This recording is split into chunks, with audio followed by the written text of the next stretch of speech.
Glad you guys came up with that. Good slogan, you fucking nitwits. Yeah, tell that to San Francisco. I'm on my way to Portland. I'm shitting bricks over here. You better bring a needle and a shield. Because you're going to have to throw the needle and then hide. I got a bed and breakfast in Eugene. I'm going to commute. I can't be in that town. Phil Knight over here. Eugene Levy. When the levee breaks. Levi jeans. New Orleans. That must have been really traumatizing, huh? Yeah, it wasn't pretty. And I was staying an hour away in Baton Rouge, and your parents had to come live with it. That could be a sitcom. I'm living with 5 guys in a house. It's Slayer. It's beer pong. It's poker every night. You know, cigars, women.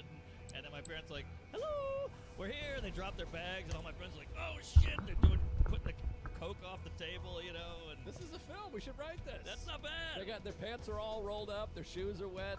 You know, Yes. because they came from the thing. They got whatever's left. They lost all your good stuff. They're like, this is what we saved for you. And it's like a pinwheel hat. Yeah. You're like, where's my porn? Where's my DVDs? Oh, yeah, my comic books I collect with my big cars. Overshield all the action inbound. figures, that's all gone. Outkill your opponents and claim Yeah, victory. that was- Overshield available. I never read one, but I thought they were worth something. I know. I like the comic. I see how I could be into comic. Like, when you go to the store, No scope. or the baseball. Whoa! And then you open it. Exactly. Duck and green stuff, and I'm a lion now. You're like, So true. Yeah, you're right. Now I'm putting on this mask, and I'm swinging from building to building. Like, I'm out. It's weird, too, because just teenagers give me finger popping. You know, give me I said something bad to a black kid. Now this is weird, but it's all fake shit. yeah, that's right. Like 9. Weird. I was into The Godfather. So this is fun. Right. It's like a father, some sons, some murder, a life, and Loved it. The acting was good. It felt like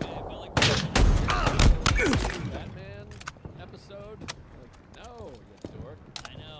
I watched Star Wars. All my friends were into Star Wars, but I liked it for the Lucas. I was like, let's lean in on this story.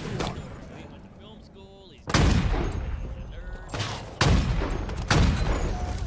Star Wars very much as No scope. success. But then as you get older, you're kind of like, I still like a Star Wars. You put it on, and it's a great shot, gold leader. Yeah, it's a solid movie, and they built the world. Really good. But hey, that shit happened. That was a really. But here's what I gotta.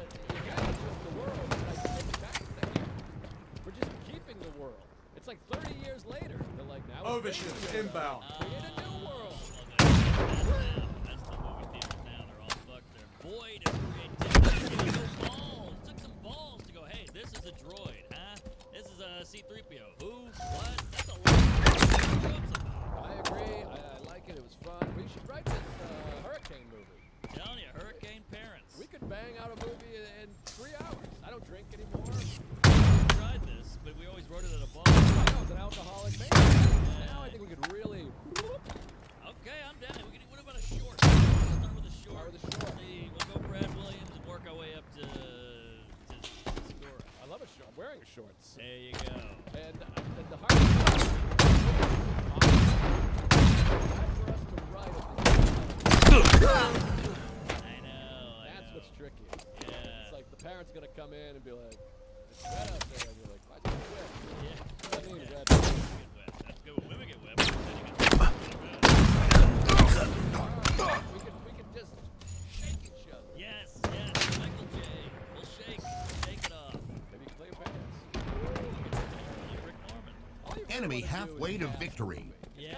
It's kind of like Dave Quick had that joke. It's like, I don't want to have kids. I just want to name something. Ooh, that's good. Yes, cast system. I'm with you. I like to cast. I'm born to cast. See, I'm already back on side, but we can't do it. All right. That's it. I'm trying to think of a title. Hurricane. Blow me. Blow me. That's not bad. Levy break. Hey, Yeah, Levy. that was, Oh, yeah, they're a little heavy-handed. yeah, stuff. It's a lot. It's more about race than the actual city, man.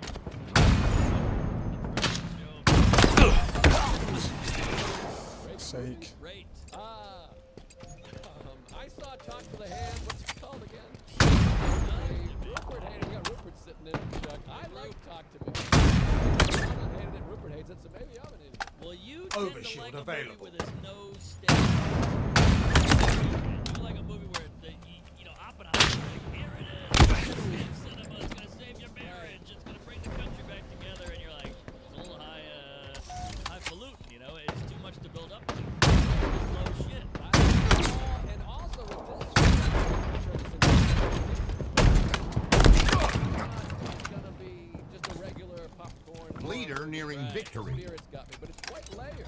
That's what I'm There's a saying. lot of stuff in there, and I was like, wow, this is really something that's fucked up and violent and fun. I thought it was good. Fun. Yeah. Maybe I'm an asshole. We had low expectations, and when it's decent, you're like, hey, all right, this is fun. Horror movies is a great time for horror movies. Horror movies are good because they're cheap. They're cheap and they just work. And these other movies, if they make $12 million, we failed, we're assholes. 5 minutes remaining. Rabbit hole, wormhole, butthole. Okay. I'll eat any one of them. You do, okay, asshole. And the whole thing about No scope. Babylon fail.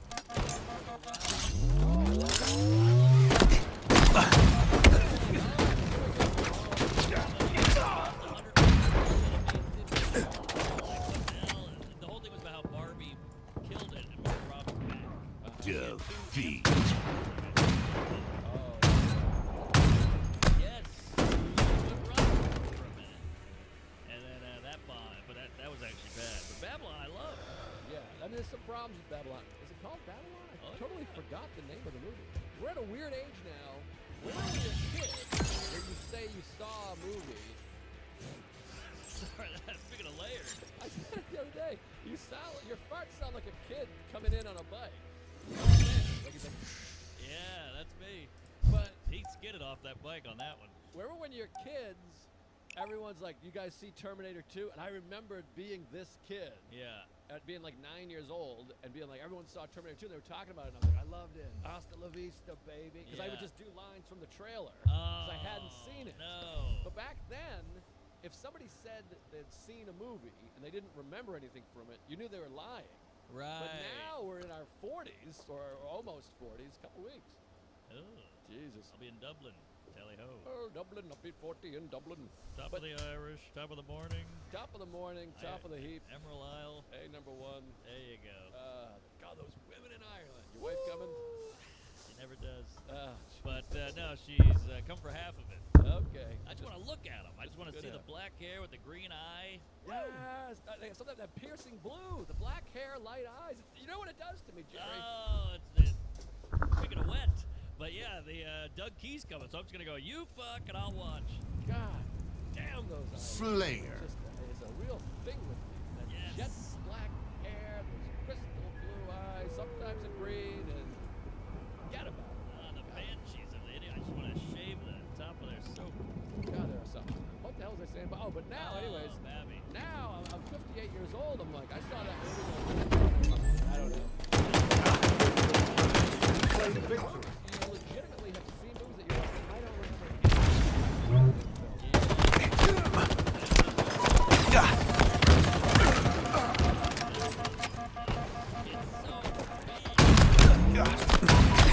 Brad Pitts and the whole thing, big production, big extras. And I loved it, but it bombed. I had several. Remember Brad Pitt? I just remember Brad Pitt killed himself.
inbound. Then Crosby tapped in.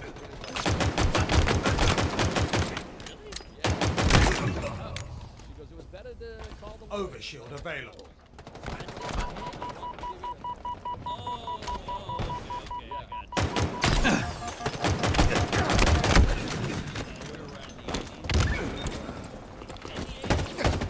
I got on my TV, watching Honeymooners. I didn't know what it was.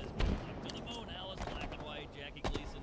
Because the Honeymooners was from the what, 50s? So that's only 30 years before. So that would be like watching Family Time. or Cosby Show, yeah. But it could be on.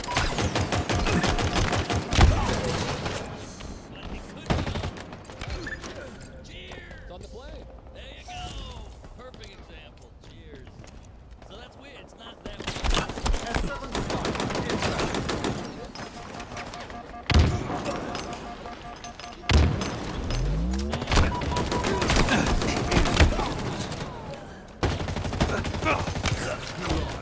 Lead.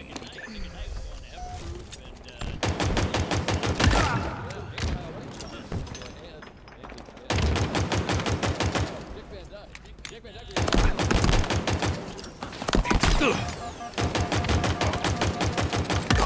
Beautiful shots.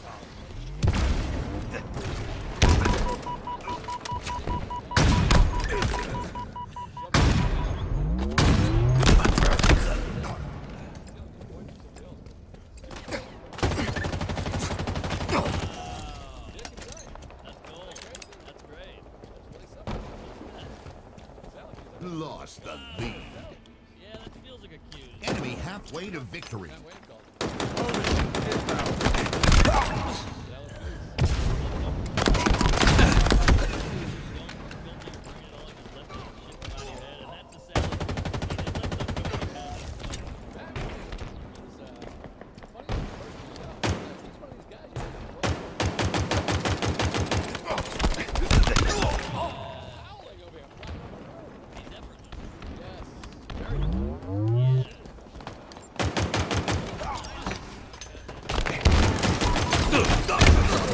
Fuck off.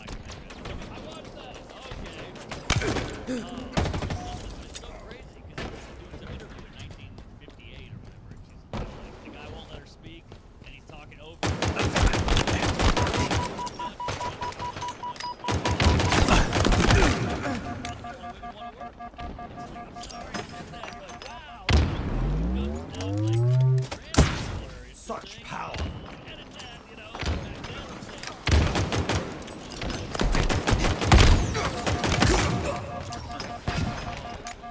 5 minutes remaining.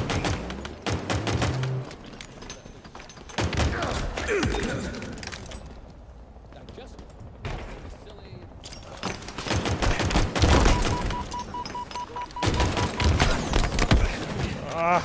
Yeah, and he was so goofy. Ugh, everything was How very surgical. supposed to be dick. So they had to put the goy that you right. Nearing victory.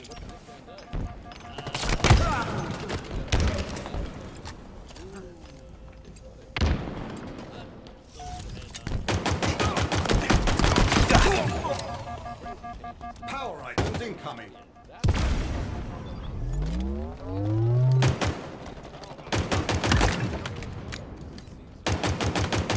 Power items now available.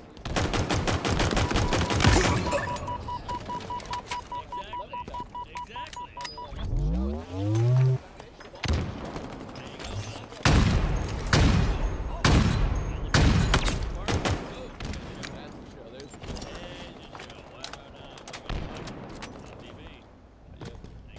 What a program. Hell yeah. Anyways, well, we didn't see you there. This is the most regular conversation we've ever had on the podcast. We might have sped it up times two a little bit.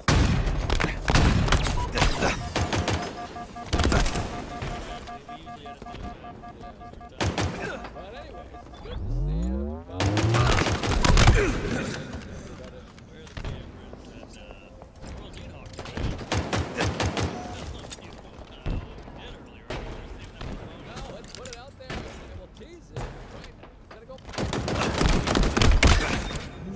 Yes. That's your apple. My half's gone. Not a third of an apple, not a half a banana. You bite it, you bought it. Oh, we did it. We're gonna win. Don't think it count, but yeah.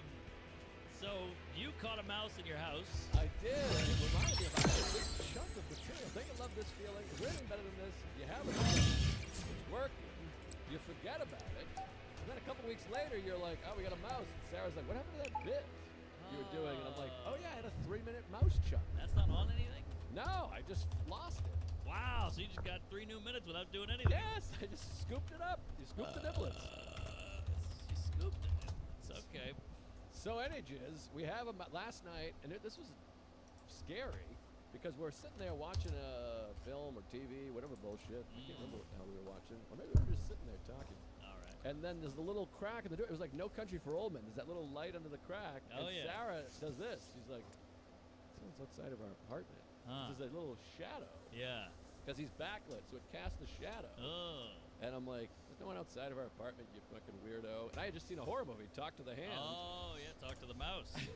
So she's like, yeah, there's something over there. And all of a sudden, he's boneless. So he just goes like, he's like a chicken tender. He Slayer. goes like, and comes underneath. She's like, there's a mouse in the house. Oh. And I go, okay, don't worry. Now I'm an expert. 'Cause we get a mouse like almost exactly once a year.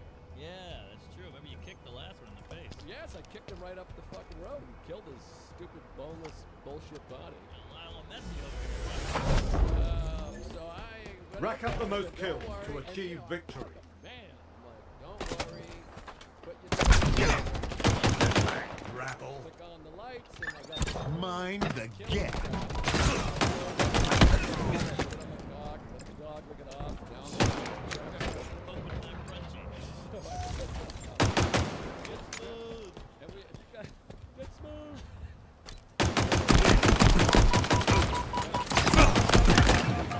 Power items now I available. got the tube over here.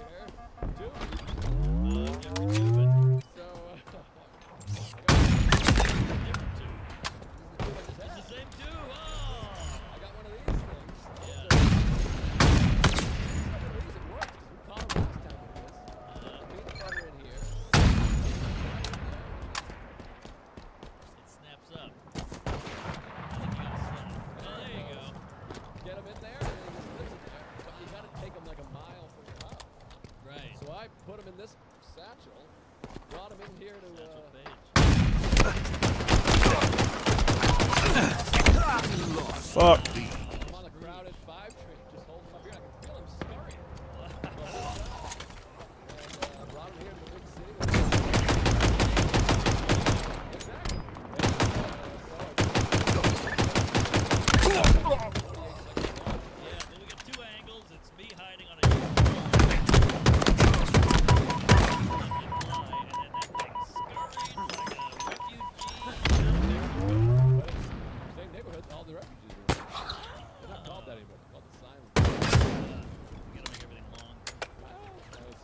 I guess. Well, what about mental asylum? Power items inbound. I wouldn't mind a big mental asylum right in Manhattan and just shift 6th Avenue. Oh, I wish. Power like, items bring on it the back. field. Or this one of these candidates to bring back mental asylum. Because crime, if you look at the stats, they went way up when they got rid of them. No scope. Perfect. Of course. Great. Nothing stinks. In there, and a lot of them you can just treat them with medicine. They're bipolar, whatever, give them a pill. And then, you know, we don't have so many fucking lunatics. It's weird how the citizens are medicating and I think Lost it's fucking them the up, lead. and the hobos are not medicating. What a shot. It's bipolar, it's, what's the other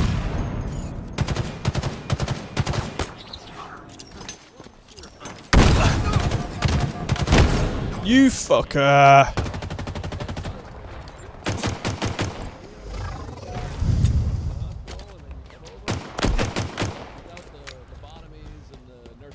Yeah, yeah. You hear that, Amish have no autism. No hay fever and a couple other things. They have 0 cases. They gotta have mental illness. Yeah. Bet that was a surprise.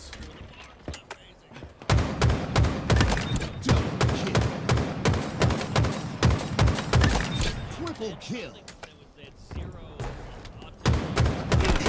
This moment will be remembered in song. They might not know how to report it. They might not have the word. They're like, how you guys depressed? They're like, what? Yeah, they're like depressed. That's my aunt. Killing spree.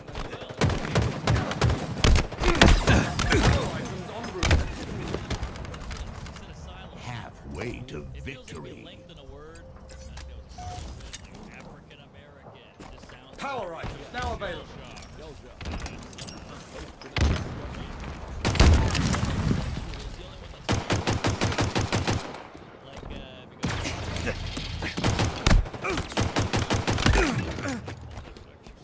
It does sound like you're like he's an experiment or something. Well, homosexuals out. Oh, is that out? Yeah, homosexuals out. No, they are. I think we had this dialogue before because I remember a bunch of people being like, fuck you, you idiot, as though I came up with this. I know it's all me. No, they're saying it like I'm the one that was like, What an extraordinary oh, weapon. like, fuck you, homosexual's not bad, you fucking idiot, and I'm like, what? Believe so. People are like, this, I'm like, I didn't come up with the theory. Yeah, yeah. Stephen Hawking. Not me, I don't know, yell at him. Headline news. I don't know. But yeah, I think the homosexual is like, is no 5 minutes That was remaining. just that's what they are. Homosexual. I'm a heterosapien or whatever. Homo sapien. You're a heterosapien. Got a Google review.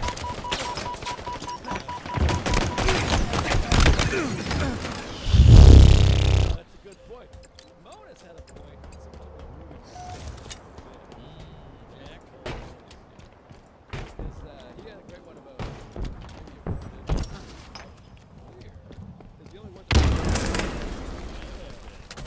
gotta let Monas know. It's a good. It's actually a solid joke, but it has the R. I think we can love it. Well, Monas was like, I was called Jew Boy when I was a kid. He's like, there's no way they're gonna be like, I'm a major in Jew Boy film. Oh, Very right. funny. Power items on route. Now a Patriot fan. Yeah, it's all very silly. Power items now available. I don't know Okay. if I can tell it on here though. It's too You'll dark. love it. I can't wait. It's in Orson Welles. Hold on. Active wait, camo acquired. book, I guess.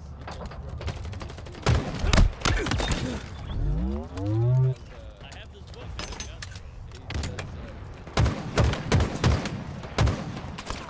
Nearing victory. all the N-word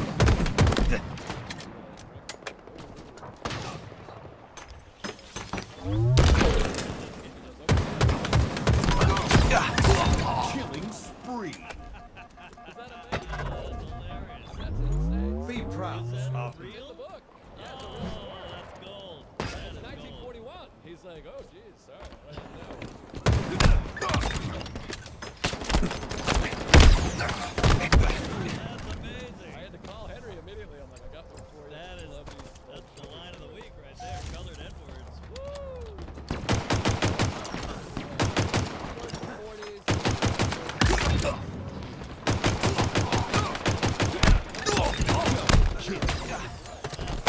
No! That is gold.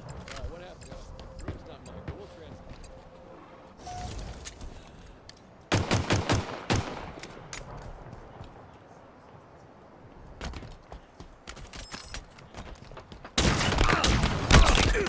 victory. 2 in a row! 2 in a row! 2 in a row! Okay. Lazy, stupid. All right. Well, anyway, so You see. So there you go. Homosexuals bad. Gay is the thing. But bonus is hilarious. Ruby's very funny too. Yeah, I would do the joke, but it's got the R word. No. But any gist. Nice. Yeah. good. Nice and easy. Um, So where you been? What are you doing? Where you blowing? Where you just? the mouse is caught. It's all good. Well, Oh, so yeah. last Wednesday, I still feel guilt. Last Wednesday in New York was my last day in the city before coming to Providence.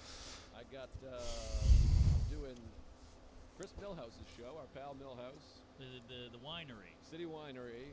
Good love room. the Mill house. Good egg. Love you, Mill. Mill Mouse. So he took a photo of the three of us, and then he blacked out my face and wrote, "Your face here. I'm opening for Mara." I'm like, "Hey, you cut me out of the photo." Yeah, you don't want to be the blackout. You're blackface. Yeah. Well, it's white. Whiteface. Okay, whiteface. So that's all right. bad too, I think. Maybe not. Bob Dylan did whiteface. Really? Yeah, the '74 tour. He came back and painted his face white. Oh yeah. Why did you do that? I'm not sure. Well, Eccentric. the Wayans brothers took it. White chicks. But anyway, so I had City Winery, which is a great room, great show. Love Millhouse. Yes. And then I was shooting over there to your show, Good Eggs. Oh It's yeah. the hottest show in town, New York Comedy Killer. Club, sold out. You're on, Ruby, Veter, all my buds. And I go, that'll be a fun night. That'll be good.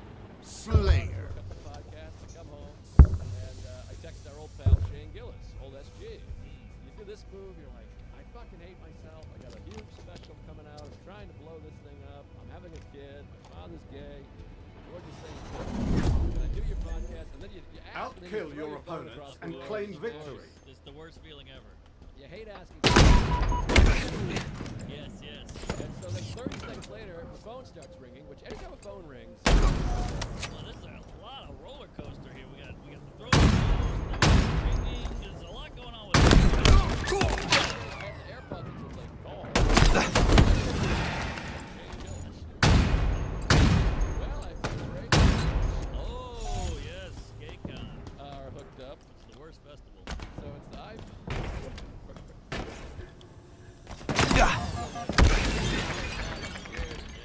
Because, of course, you can do the podcast. What's wrong with you?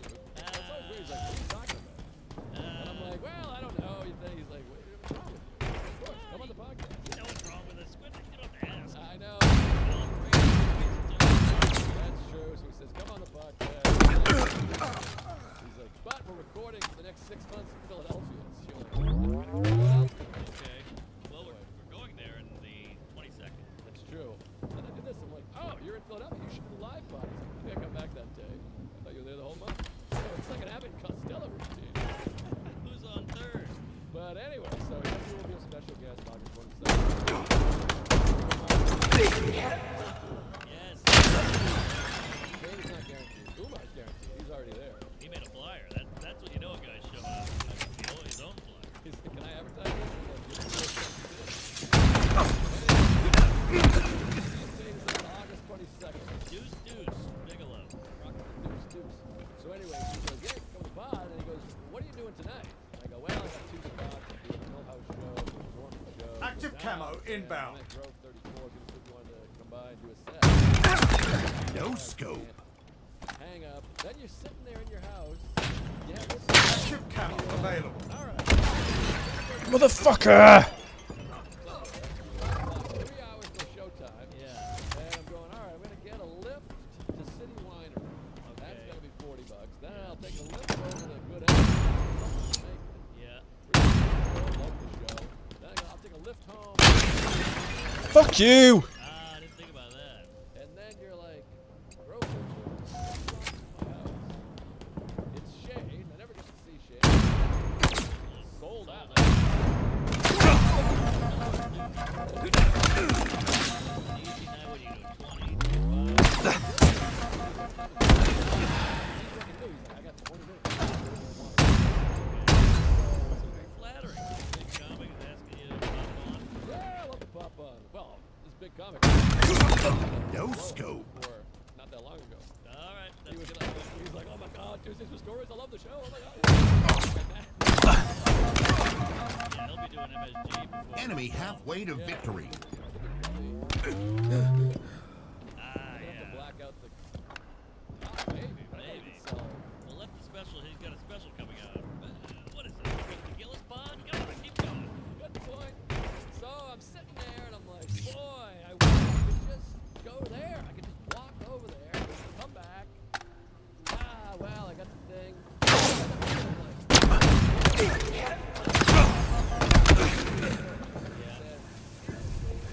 Say no.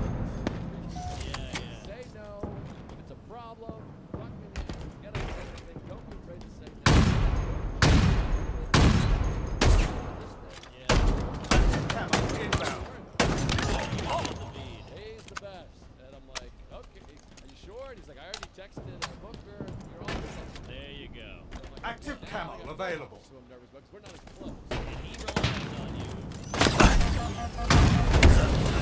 Fuck off! And then I do, I hear this, I was like, Shane Gillis just offered me $3,000 to do Road 34. And he's like, well, you gotta say it. Okay. I think he was annoyed. Sure, that's understandable. That this up, hope he never hears this, but I was Oh, that's right. and I was like, oh, I blew it. I wrote down the wrong date. Damn it. And that was like 90 minutes out. What's good for the salad goose? No way. But I'm saying, I've been on the other side. Things happen. And so I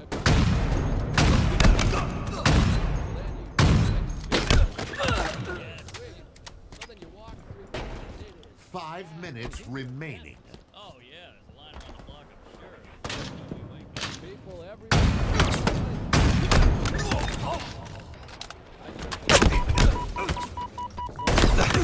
Double kill. No. How do you get in? The room is smaller than my dick. Everyone was standing room only and was stuffed up. People were standing on stage with you like this. Go back, and those guys are awesome. Rob and Derek, check out Grove 34 in Astoria. I'm there on 9/11. Killer. They got Cohiba cigars just lined up. They let you smoke indoors. You just smoke in there. Cigars. They got a pile of Bud Lights for Shane. TVs on these are football highlights. There's the NFL network going. These football highlights. Wow, it's probably the only room in America that the green room Active is camo almost the same inbound. size as the showroom. Good point. It's a nice.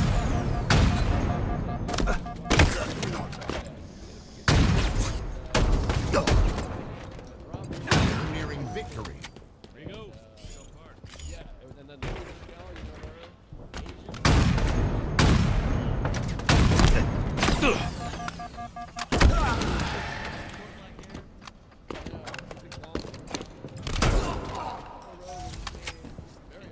One-liner, dark.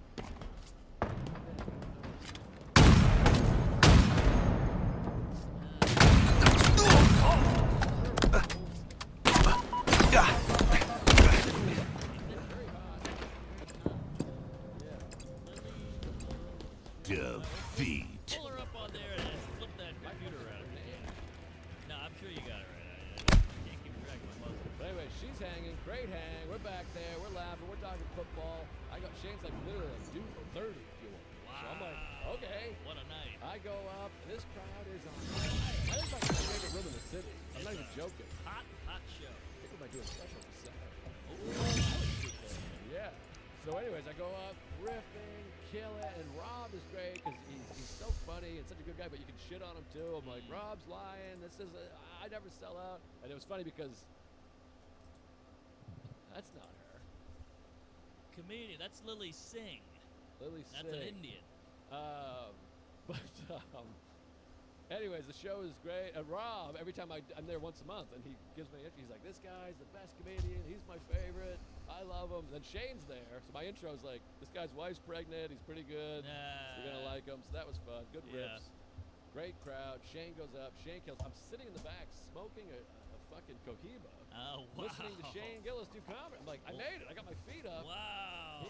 I'm laughing my ass off at his shit. I'm smoking. It's the best time of my life. Slayer. Canceled 2 killer gigs to do a killer gig. So what a great spot to be in. Great spot to be in. And then afterwards, there was a roast battle with all these young comics. I don't know. And Shane's like, let's hang out and watch the roast battle. Oh, there you go. So I'm like, okay, we're watching a roast battle. I'm smoking a bat. We're high-fiving.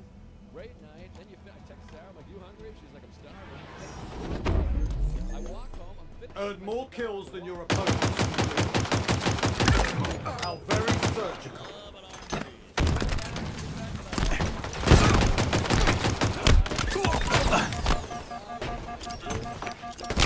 It's got a quality set in. Yes. I think like that feeling when you make a decision, you feel bad about it, you're an asshole, and then you go, You bitch! Lost the lead.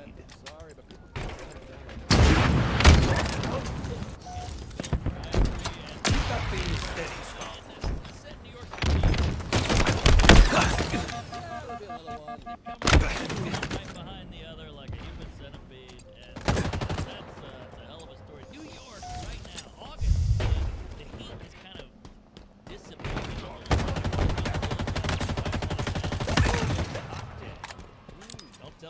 made a cocktail. How did it start? Doing a phone call. So let me walk around. I walk around about 8 p.m. Every in the village is magic. Except for the hobo. But you go deep enough, you go west enough, every restaurant is full. The people are pouring out of there. It's all these handsome, good-looking people, clinking glasses, laughing, and the tree line, and the sun is cobblestone road, and you're just going, it's like Europe. I feel like I'm in Paris, Prague, or something. It's the new Amsterdam. There it is. Good. You're quite lethal That with was a that. great night. And I had a similar thing with, not to bring it back to the guild net, but That was a I had to do his pod. Yeah, sure. Come on, because he asked me and I couldn't do it, so I said, oh, I'd like to get on. So he asked me. And I was so totally I choked on the pod. I played it and all the comments like, what's up with Norm? He's not talking. Because I was like, Power I feel items so en weird route. asking. Yeah. And it totally.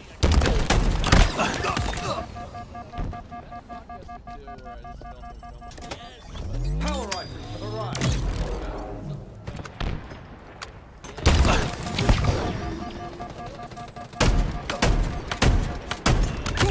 That looked very painful.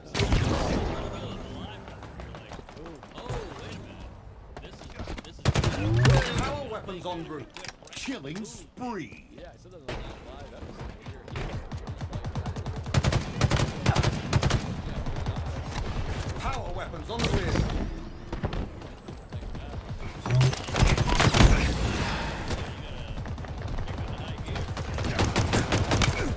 The thing with doing a big pod, if I lose all these people forever. Yeah. 300,000 people that are like, that guy's. I didn't feel like doing it, and I just sat there, and I'm like, and they still have tons of fans, and I mean, huge comment. I can name, I won't name them, but I'm like, I've seen them pod just go shit, not say anything, sit there, kind of angry, and I'm like, how do you still have fans? But they just like it. Well, some people are podcast people, some people are clip people, and some people are special people, and some people You're quite lethal. Enemy halfway to victory. Double kill. So, I'm going to Europe, and you gotta get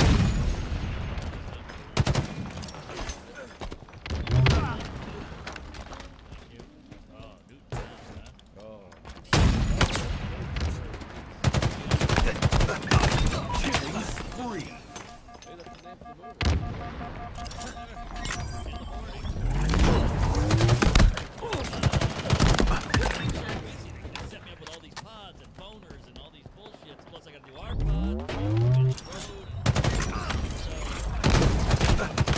we'll get the lady to come to your house. I was like, oh, wow. Which lady is this again? It's like a nurse. Oh, the physical. Sorry. So I'm like, can you do that? Oh, yeah. Power items en route. Your lady or the nurse lady? The nurse lady. I see. She was a lady, and 5 minutes remaining. okay, it was working. Power items have arrived. All she could do was 9 a.m. Ah! These doctors, they're up at like farmers. Right.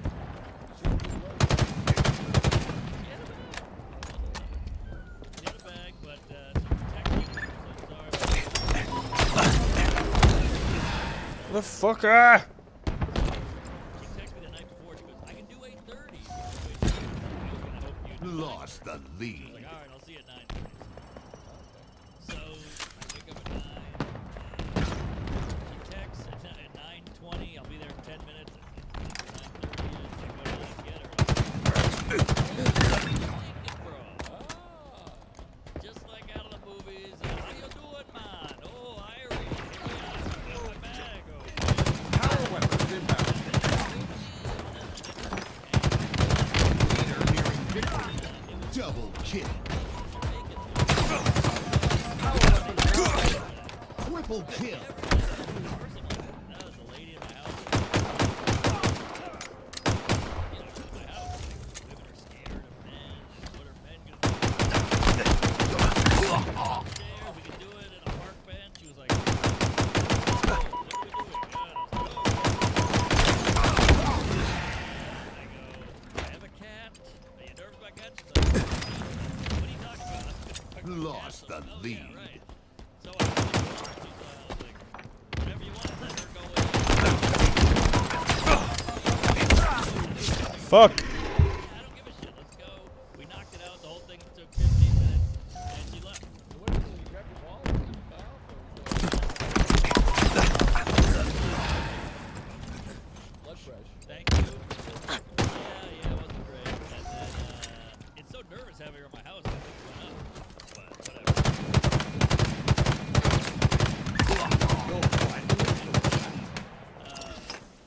She was so she pulls out a scale. She just pulls out a scale, puts it on the floor, and weighs it. Oh, yeah, I guess it's like the insurance company. That's it. I remember when we did this Netflix half hour, I had to go to No. Louis. That was Louis Body. It might be Louis Katz. Lost the lead. Louis Katz. He's That like a makes sense. famous TV guy. Oh, Dr. Katz. He does, you go, you have to do a physical. and he's like, Oh, okay. he's like, Off the rack. Yes. Victory. Yeah. Double good point. kill. Selfie May had one. Nice. That's a good point. Also, the most awkward part was she was like, "Yeah, do you take any drugs?" And I was like, "All I take is finasteride. how's that? That's it's a knockoff Propecia for the pubes." Yeah. And she was like, "Okay, great." I said, "Dr. Steve." That's who I get. You know, Alright. Dr. Steve. I love Dr. Steve. And she was like, "What the fuck's a Dr. Steve? Like, I need a last name." And I was like, "I don't think he has one. It's like Madonna." And she was like, "Wait, what? You got a doctor?" So now she's like, "Who is this drug dealer you're getting shit from?" So now, like, the jig is up. No offense, black lady. And she's like, "I need a last name." I was like, "I've known this guy 15 years. I've never heard of his last name. It's Cher, you know?" And she was like, "I can't leave here without a last name. I need to know where you're getting these drugs." So I made one up. Steve Martin. I said, Buscemi, and we moved on. Dr. Van Nostrand. Yeah. So Wow. that was a weird little hiccup, but other than that, we're good. Well, I'm glad you got the physical. Glad you got the approval. Now, can I ask you, Rupert, how long have we been recording? Because I don't. Do I have time to tell a story? What time we got? Oh, okay. okay, Oh, Jesus. I thought we were like an hour 30. I thought so too. I thought we were flying. Oh, Christ on the cross. Well, should I get into some Los Angeles stuff? Yes, please, I please. got The some LA. City of Angels, La La Land. I was out in Tinseltown. LA for 2 fucking weeks. And, Slayer. Oh, 2 yeah. Oh, my weeks. God. Wow, was it 2 weeks? 12 days. Well, I was gone for 12 days. I was in LA for 4 days. Sorry. Oh, okay. I was in Irvine for 3, and then what do you call it? San Jose. Good alum. Will Ferrell. Outkill your opponents and claim victory. Nice establishment where It's really funny because I just But he's Hispanic, so he said I felt, ostracized. Like, have you been to California?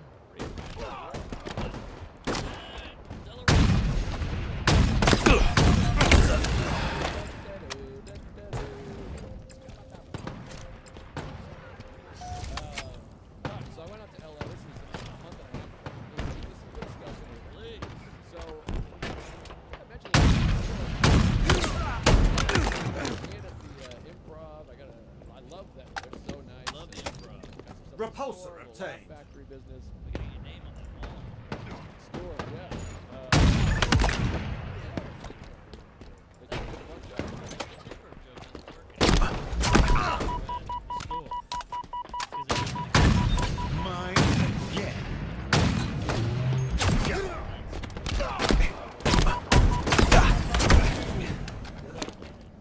Yeah. Anyway, so I'm out in LA, and then one of the nights, I'm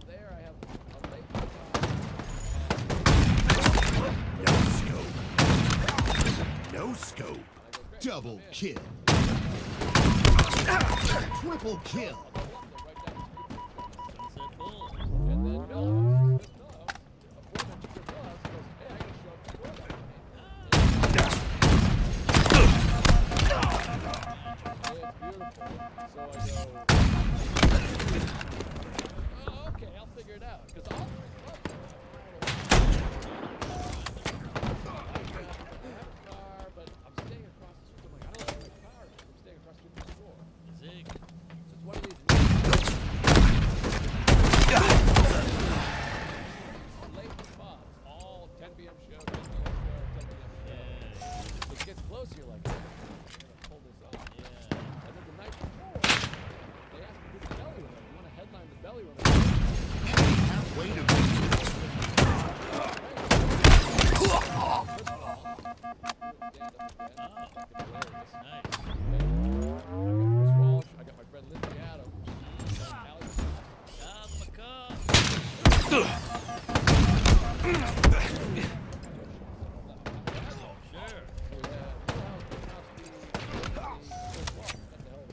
Great show.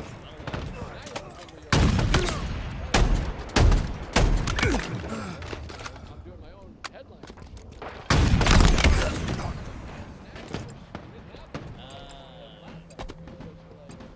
Stay here. Hang out. Dean's on the show. Santino's on the show. Pulsar acquired. God, these other shows.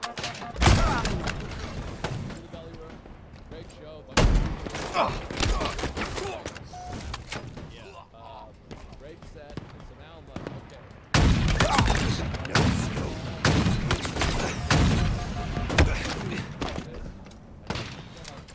Close the main room. That way I'll end at the school. Staying across the street. I'm doing the improv first. So I get Lindsay. He's like, I'll drive you over there. Say, I'm going to lift. Over the improv. Jump on there. Laugh at it. Doing all three. Well, that's scary just because you I go up early and leave all you schmucks in the dust. Exactly. And it's like, I'm visiting. So also, no one really does this in LA. I know. Everyone's like, wow, the New York Leader nearing victory. Yeah, yeah. I go to the improv, and it's Chad and JT. You know those Oh, guys. good kids. Love those guys. And I'm like, I never saw you coming. No scope. Double on that kill. show, great show, great show. Laugh Factory's on the way home. She lives in the valley. She's like, I'll take you to the Laugh Factory. I go, oh my God, you saved me. Yeah, I was gonna say. Okay, great. Laugh Factory, great to see you. I loved it. This out, and then I'll jog to the comedy store across the street. No problem. Wow. This is unreal. Defeat. Started early. You don't say. I came third. Running No. behind, so he's like, "There's one more than you." And this guy's been on for 10. So I'm like, shit. So it's like basically two. He has to finish his set. Yeah. Plus another guy. Yeah. Then they finish my set. Yeah, that's a good half hour 35. And time is ticking away. Yes. I gotta close that. And if I miss my spot, it's over. Not the belly room, the main room. Oh, what happened to the belly? You did that already. Belly I already did. Okay, I got it, Belly's got done. Now I'm at the tits. So I'm sitting there, and this comic just goes on for a while. Oh. And it's going and going, and it's a light crowd, and they are a bit hostile. Mm. So is he, and it's like sprinkled, and it's a tough looking crowd. There's a guy with face tattoos Oh, who was like boy. sitting like this, and I was like, oh god, that's scary. Where's Michael Richards when you need him to yell at these people? So he finishes his set, then the next guy goes on, and now I'm like freaking out because I'm like, I'm gonna miss my spot in the main room. Yes. Never done the main room. Excited to be there, and like I said, you got Santino's over there, Fahim's, everyone's over there. The good news is they want to go early. They want to go home. Santino's married. Fahim's Brown. And you're probably in contact with the house. Yes. With the mill. I'm texting Millhouse, and he's like, "You're okay, whatever." But he's also running the show. He's on the show. He's hanging out. He doesn't want to hear from me. He's like, "Leave me alone. Just Right. come when you come." So finally, I go on, and I'm like, "Hey, I'm sorry. I'm like way behind. Can I do like 8 minutes, and they're like, yeah, do whatever you want because we got extra people. I go up and eat shit. They fucking hated me. Yeah. And now you're just like, God, I suck. Wow. And they're just looking at me like this. It's late in the night, and you're like this. I mean, I'm bombing. Yeah. And I haven't had a set like that, like a real bag of cheese. And you're going, God, I wish I was just at the store right now. I know. I drove here for this. I waited. I'm grateful for the spot. Then I come off, and you know Luke Knoll? Oh, good Noel. He's Love Luke Knoll. Sweet guy. He's getting ready to go on. He has his acoustic guitar. Oh, he's a goner. And he's walking up, and you almost want to stay and be like, Luke, my God, I gave him a hug. I love the guy. He's going to stand up, stood out, and bang a guy on the head with it. I'm like, I can't believe it. I mean, that looks like, I don't even know what it looks like. Down and out in East LA or whatever. It's a tough gang.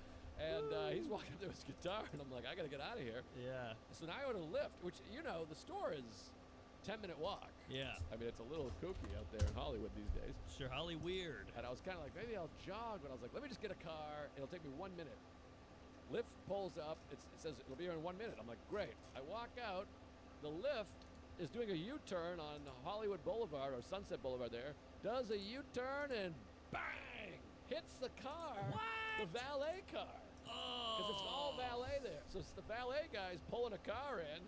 The Lyft does a U-turn, smush, they just smash into each other. Wow, well, that's on the driver because the Lyft guy, because that's an illegal U. He's doing a U-turn, Oh. and I'm like, I got 5 minutes till spot time. I'm like, I gotta go, so I just get in the car. I'm like, it wasn't too bad, so I just jump in the car. Now I get in the back of the car, I'm like this while he's surveying the damage. Yeah. And the guy's like, the valet guy, it's not his car, but he's like, yeah, you hit me. And he's like, you can't be here. What are you doing here? You gotta be careful, you motherfucker. And he's screaming at him. By the way, I can't really understand. He had a very thick accent. Sure. And the guy's like, the valet guy's like, you hit me. Yeah. And he's like, well, this is crazy. I don't know fucking. And he's yelling, and I'm just like, hey, I gotta get to the store here. Step on it. So what are you gonna do, Lyft or? No, I just wait, and I'm like, I think it'll be okay. I'm texting Millhouse. Now Millhouse is like, we're a little behind. You're okay. All right, that's a good feeling. Lyft driver gets in the car finally after 5 minutes, and he's like, these motherfuckers, this fucking city, this piece of shit trash city. And I'm in the back going, I know, you can't trust anybody. It's wild. Yeah. And he's listening. As we get to the store, I get out, and he's still like, these motherfuckers, well, fuck you. And I'm like, I know, it's crazy. Get in. I bump into Santino and Fahim, and I'm like, oh my God. And they're like, you got time. You're good. I love But that. they are like, you're next. But great to see those guys. Love those guys. Go in. Do the Total control. I've never done it before. That Kurt. Capture all zones to score. I mean, they were on fire. It was the end of the night. I'm laughing. A big show. So I'm like, this isn't going to be great. Rock and roll. Fucking killed. And you know what? Forget about LA. It's great. It's like New York. In LA and New York, they're like, people that live there love the arts. That's why they're there. A lot of them. Sure. So in LA, more than most cities, they're like, what's your name? I want to write down your name. I want to watch you get specials. I got to see you. Don't you find that? Like, a lot of times, if you do guest spots somewhere in St. Louis, I feel like you get less. That's a good point. No, I think you're right. Power weapons en route.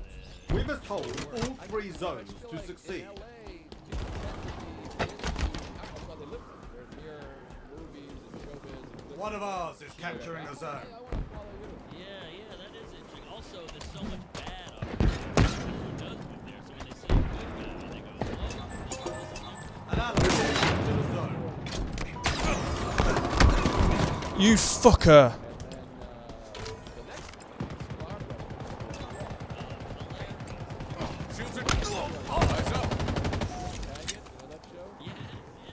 Great show, you do your new stuff, then you do that. Zone lost. Power equipment available.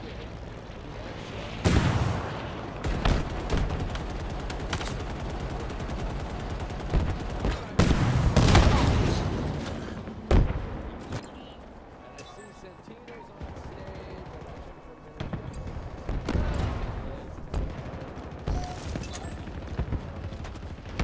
watched him for a minute. The enemy is capturing a zone.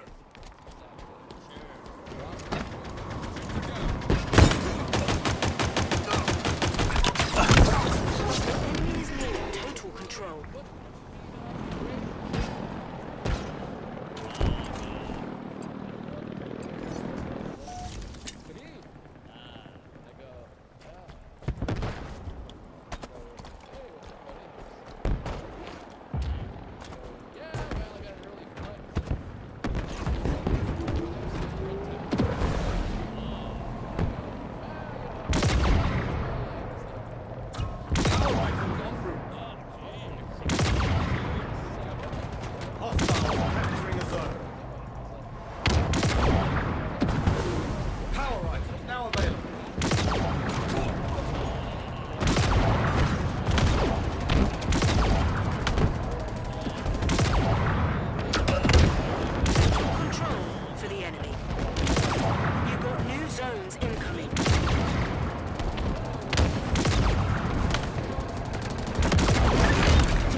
Another trophy.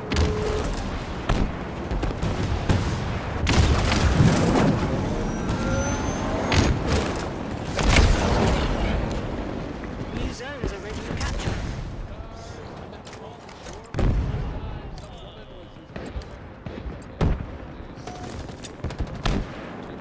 Power weapons inbound. One of ours is capturing a zone.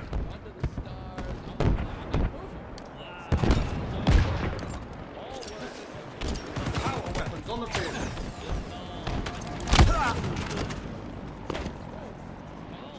Good call, so hang out. And if you don't know Fahim, you should. You're doing comedy.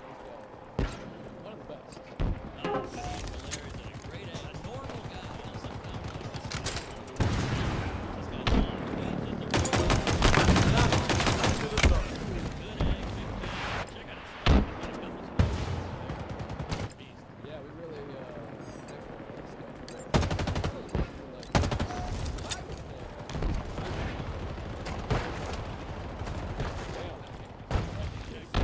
He was a call. Like, what are you doing? Yeah, so it was good because when you're not Hostiles capturing a zone.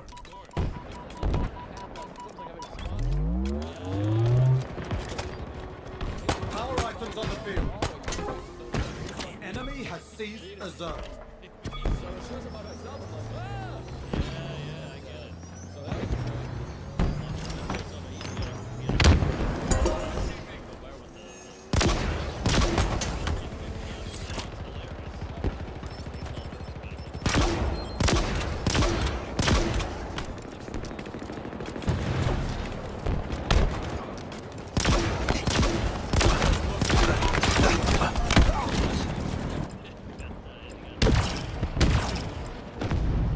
Your enemy is nearing total control. Okay, well, Hostiles are capturing a zone. Classic kill. I would just want to say thanks to Milwaukee. We did the Milwaukee theater. Control to the enemy. Weird feeling where it's bitter. You got new zones incoming. But they've seen it. We gotta go see this guy, and I gotta go to 22.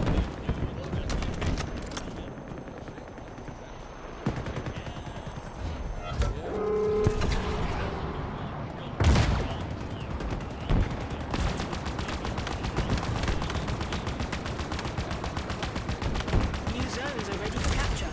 The enemy is capturing a zone. Hostiles are capturing a zone. Zone lost. Your enemy is nearing total control. Too little too late, Spartan. Match lost. it's like, I mean, and that's before all that stuff. Sure. And still, now that people are coming to see us, you're still like, no, this is better. Yeah. It is stressful. Money. Yes, very nice. But I don't want to let these people down either, because you don't want them to go, oh, I'm live, and we'll stick with the YouTube. Of course, it's very hard, but yeah, I was talking to Shay. We're all in the same spot. Yeah. And They like us, luckily, so you can kind of get by. They'll meet you halfway on an idea that isn't really finished. yeah, So that's something, but you feel guilty. yes, that is nice to have real comedy fans that are excited to see, like, oh, it's in progress. Yeah. But I remember seeing a couple pros back in the day, like, oh, he's kind of. I saw Bill Burr once, and it was half good, half new, and I thought it was fun. Yeah. So come see us. Yeah. That'll be funny. So thank you, Milwaukee and Des Moines. Love Des Moines. Great town. Yeah, Des Moines is fun. Underrated. Milwaukee's great too. Yeah, it was good. I've never seen the summer too. It's like, whoa, it's like seeing a woman with makeup on. You're like, hey, how about that? Cleans up nice. But in the winter, you're like, Jesus Christ, moo moo. Milwaukee. Sorry, hit it. When's this episode come out, by the way? We have no idea. Next week. Next week. Yeah, my special comes out Friday. Oh. It's August 18th. Put it in the planner. I'll plug that. But real quick, then I went off to what's it called? San Jose Ooh. with Monas, who was great. He was out of town when I was in LA, so it was good to meet up with him. Let me how do you feel about this? So You've probably done the San Jose Improv. Oh yeah, many times. I always say they put the crypt in crypto. But they probably put you in the same hotel. Did you stay at that really nice hotel? I forget what it's called. Huge lobby, bar thing. Yes. There's a bar in the middle. It's a big lobby with chairs, no real tables. And you sit there in the afternoon, I'm waiting for Luke to come down. So I'm sitting there with my feet up, and then here he comes. Okay, great, let's go get lunch. So then it's time for the show.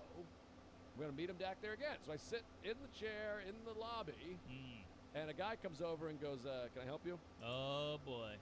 And I go, nah, just waiting for my buddy. And he goes, yeah, this is a restaurant. Oh. I go, restaurant? I thought it was the lobby. I'm a guest. Yeah. And he goes, well, you can be a guest, but you got to order something. You can't just be sitting here. I thought it was a lobby, too. And I'm like, oh, okay, well, he's going to be right down. I'm just going to be here for 1 minute. And he goes, you got to wait out there. Whoa. Came with this attitude. He's like, because this is a restaurant. He kept saying, this is a restaurant. You can wait right there. Wow. And I went, and by the way, it's a chair.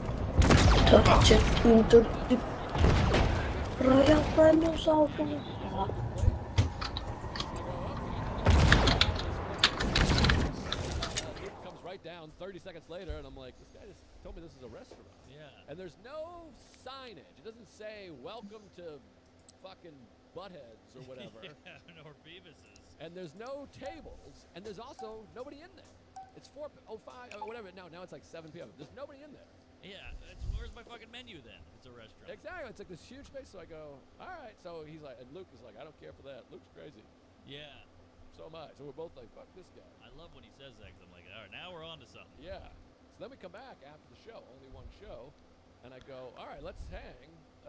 We'll sit here in the restaurant. Careful, it's a dining establishment. So we sit down. Now it's about 10:30. We're just chatting. The guy goes, what do you guys need? And I go, I'll just have you have tea? You have chamomile tea?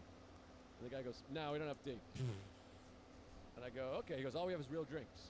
And I Whoa, go, real drinks. The most popular drink in the world, by the way. yes, sir. And then also, so it's still like, there's like 10 people there. It's still mostly Okay. empty. And I'm like, all right, well, do you want a drink? And he's like, I don't want a drink. And I go, well, can we just hang here? And he's like, this is a restaurant. Double down, same guy. Guy's AI. And so we're just sitting there like, all right, well, we're guests here. It's totally empty. And again, there's not, it's hard to paint the picture. Yeah. There's no entrance. It's the same as the lobby. Yeah, there's no hostess, no nothing. It's just sunken. It's like one step down. Right.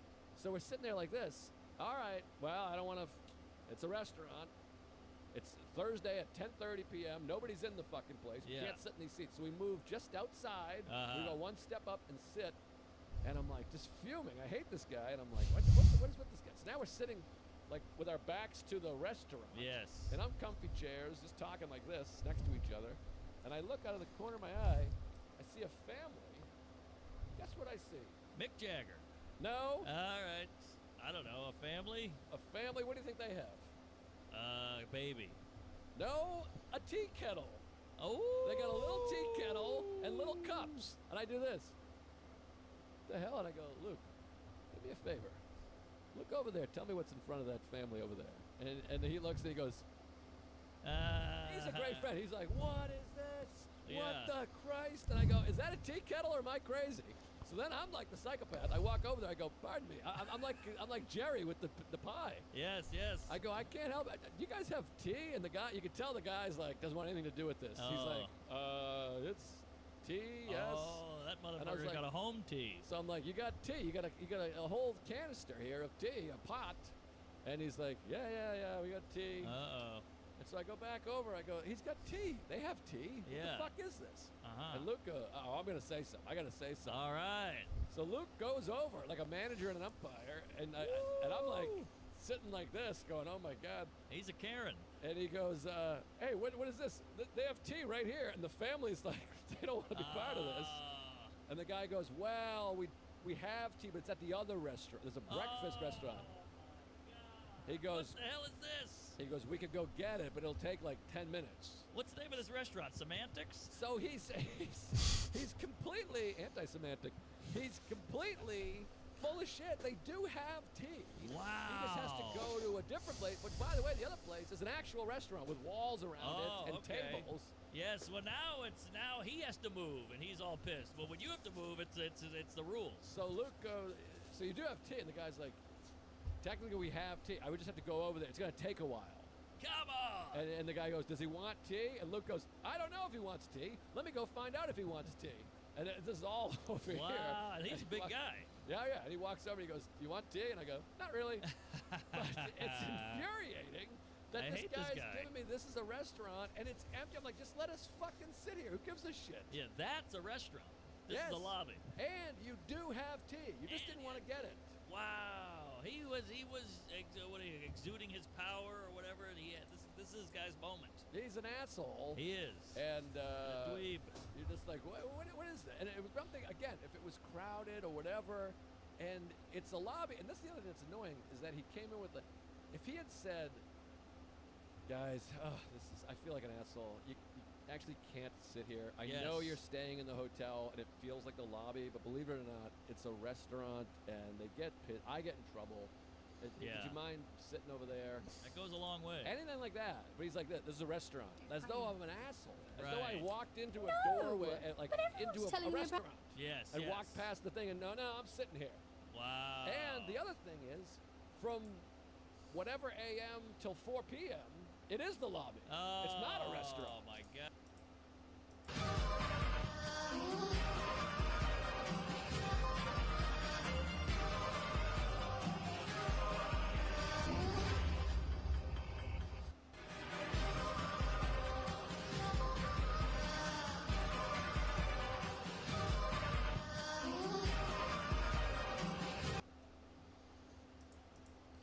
So at 3 o'clock, I can sit here like this with my fucking cock out.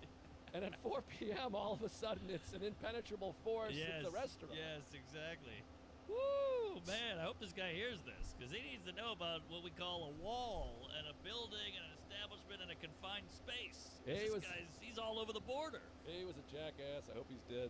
I hope someone spills hot tea on his tits. There you go. What's the name of this place? Let's shut it down. I have no idea. I don't know the hotel. I can't remember. It was a I can't fancy either. pants hotel. Nice hotel, by the way. Very nice. I sat in that lobby for 9 days. Well, it's a hotel. It's a restaurant. I drank a tea. It was great. All right, we got to wrap it up. for Okay, God's okay. sakes. Rupert's got to milk his tits or his kids or whatever. This Thursday, come on, baby. It's Friday. Fuck me. Yes. This Friday, Special. August 18th, 10 p. Eastern. Woo! 7 Pacific, 9 Central, 8 Mountain Time. Come on, America. Watch it as it premieres. The algorithm, for God's sakes. I'll be in the chat. Come over if you're around. I assume you're working. Yeah. Have a little hang over there. Watch it live. Jump in the comments. Hit the like. Hit the subscribe. Yes. Hit all the shit. Yes. This is my last chance. The last something again. If it was crap, sitting over there. 9 a.m. till 4. Wow. It's it. Here's this, because space. Hot tea on his tits. I can't remember. It was at the hotel. Rupert's got a 18th, 10 Friday. Fuck Yes. me. This Friday, Special. August 18th, 10 p. Eastern. Woo! 7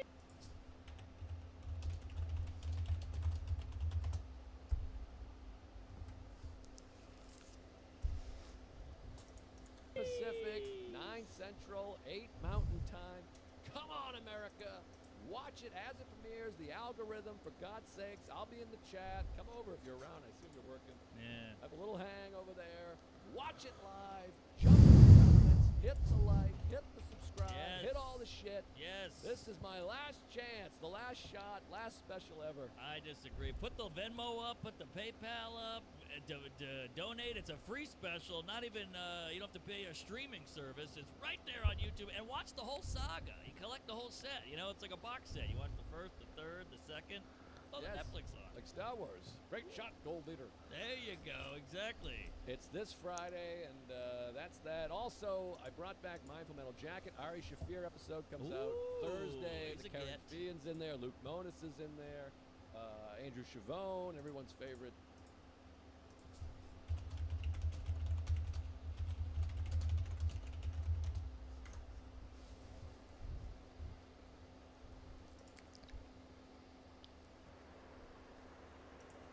Capture the flag.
Why are you just sitting there, man?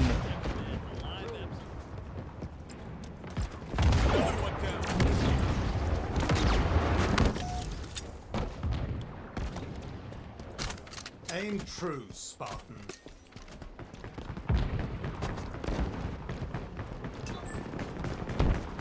Keep a steady grip, Spartan.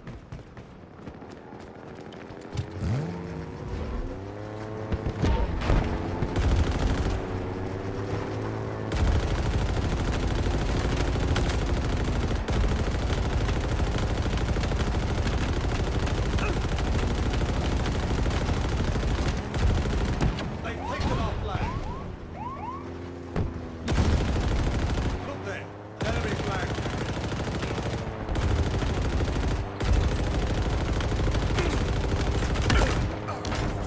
Our forces have seized the enemy flag. The enemy carrier has revealed themselves.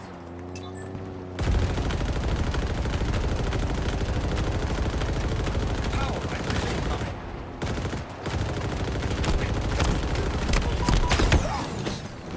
Enemy flag returned.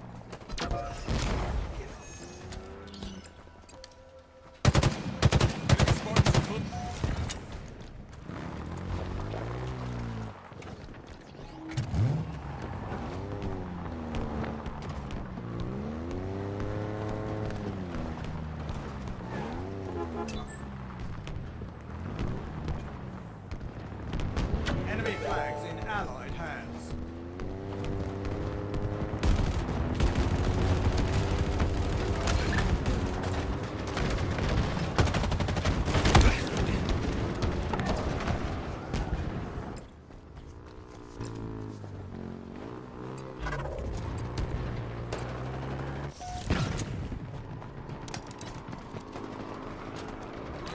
Power weapons incoming.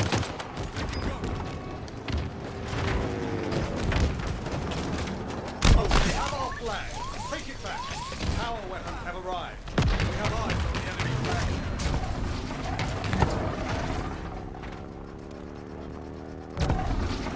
Target spotted.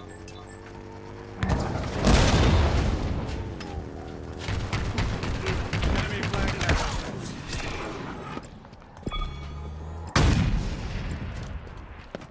Get their flag! Oh my god! Flag returned. Fucking hell. Flag returned. They have our flag. Take it back. We have eyes on the enemy flag carrier. Shields boosted.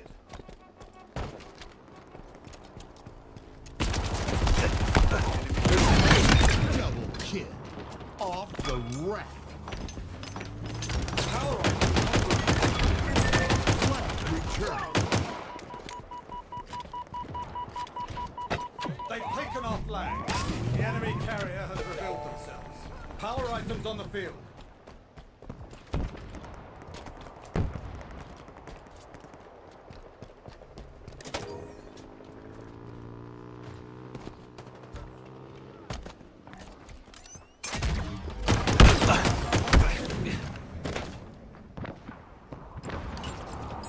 Flag returned. Nice. Flag captured.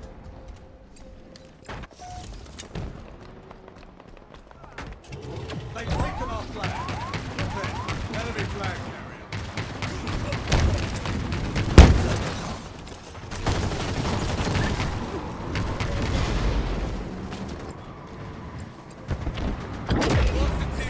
Flag returned.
Power items incoming. Enemy flags in Allied hands. Power items on the field.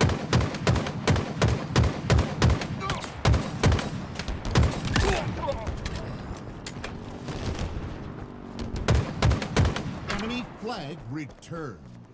Scan my sights. And we're off.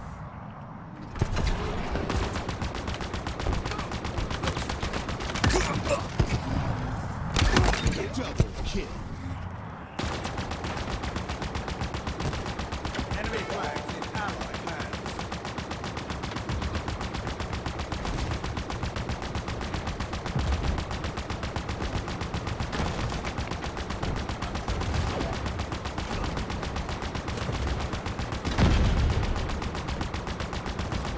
Enemy flag returned.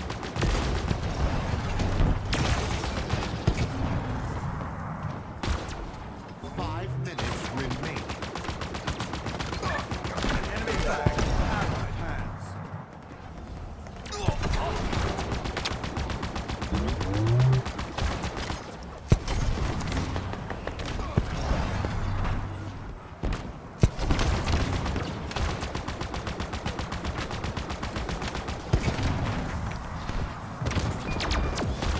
Enemy flag returned.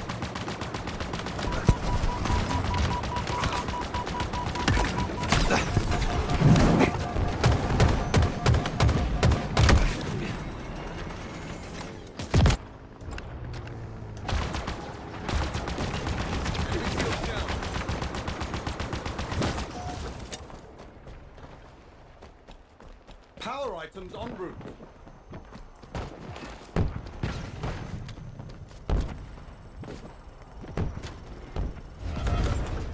Power items now available.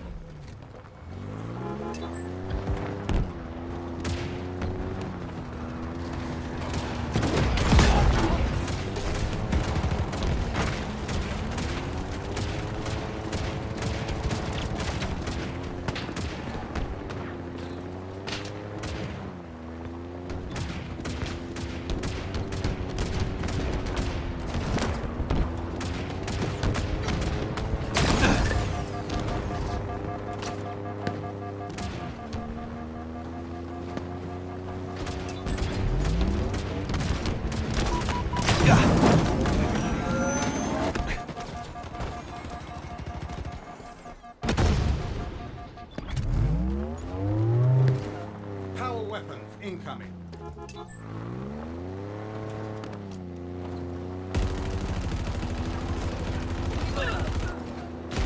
Power weapons now available.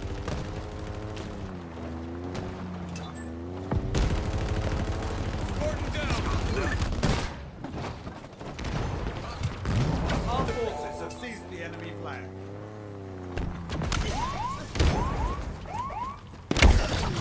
Oh my god!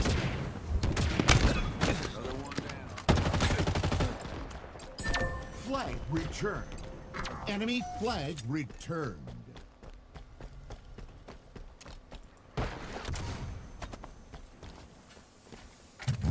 Consider this posse assembled. Close.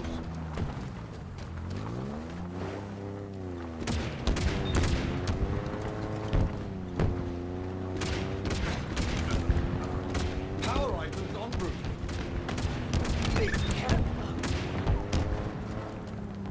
Enemy flags in Allied hands. Power items now available.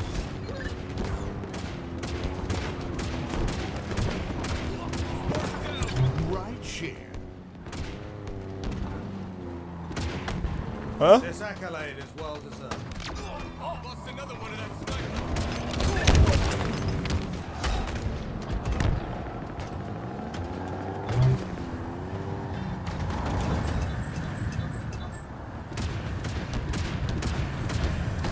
Flag captured.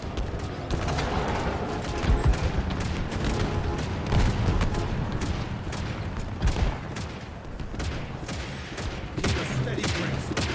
They have our flag. Take it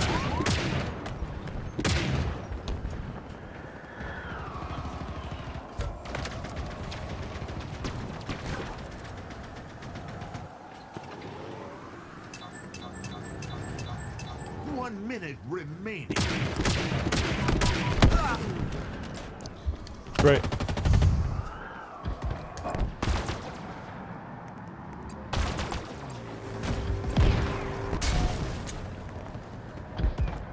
I'll take that.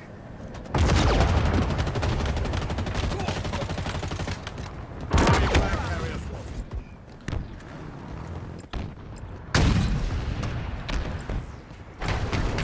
30 seconds remaining.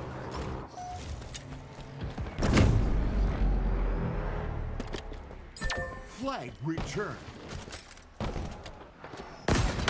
They've taken our flag. Enemy flag returned. We have eyes on the enemy flag carrier. 10 seconds.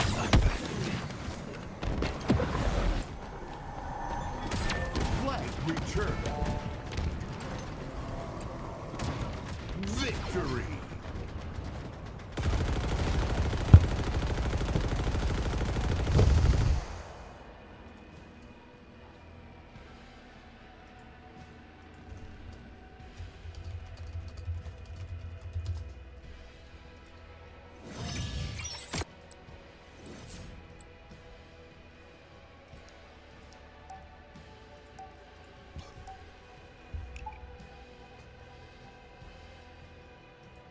I know you like to harp on like an individual term and all of that because you think, oh, I'm gonna get him pinned, but I'm speaking very clearly. I think everybody can understand that I'm doing that, but you're just playing dumb. No, I'm not playing dumb. You say Definitely. investigators. It's interesting, actually. When I think of how Sam debates, it's actually pretty similar to How would you stigmatize? Well, I would stop treating them like they're Aladdin, like your co-host does, where they're just like thieves with a heart of gold. I would. So you think that there's thieves out there that Emma's walking amongst, and they're all like. That Emma's walking amongst? No, I would never say that. I would never think she would actually. I'm sure you have people on your staff that have said it's no big deal. Or my favorite one, where it's like wage theft actually is more than the retail theft. You know, Why as is if wage why are theft you isn't mocking spread that? out over the entire economy. As if that has anything to do with what we're talking about in the first Well, wait a place. second. What is the issue you have in terms of me downplaying the significant increase in crime in New York City and nationwide since 2020? Characterize how you perceive my how I've downplayed that. I've heard this point from Emma and specifically from you on your show in response to the recent uptick in crime, that crime is not as bad as the 1990s, which is true, by the way. Compared to the peak of America, we're significantly down from that mark. However, we've had a giant increase in crime since the Black Lives Matter riots. You can actually trace it in a lot of places to the month of the riots, where we had certain criminal justice reforms implemented that I believe are really driving the uptick in crime. So nationwide, we had a 30% year-over-year increase in the homicide rate. This is the largest increase in American history.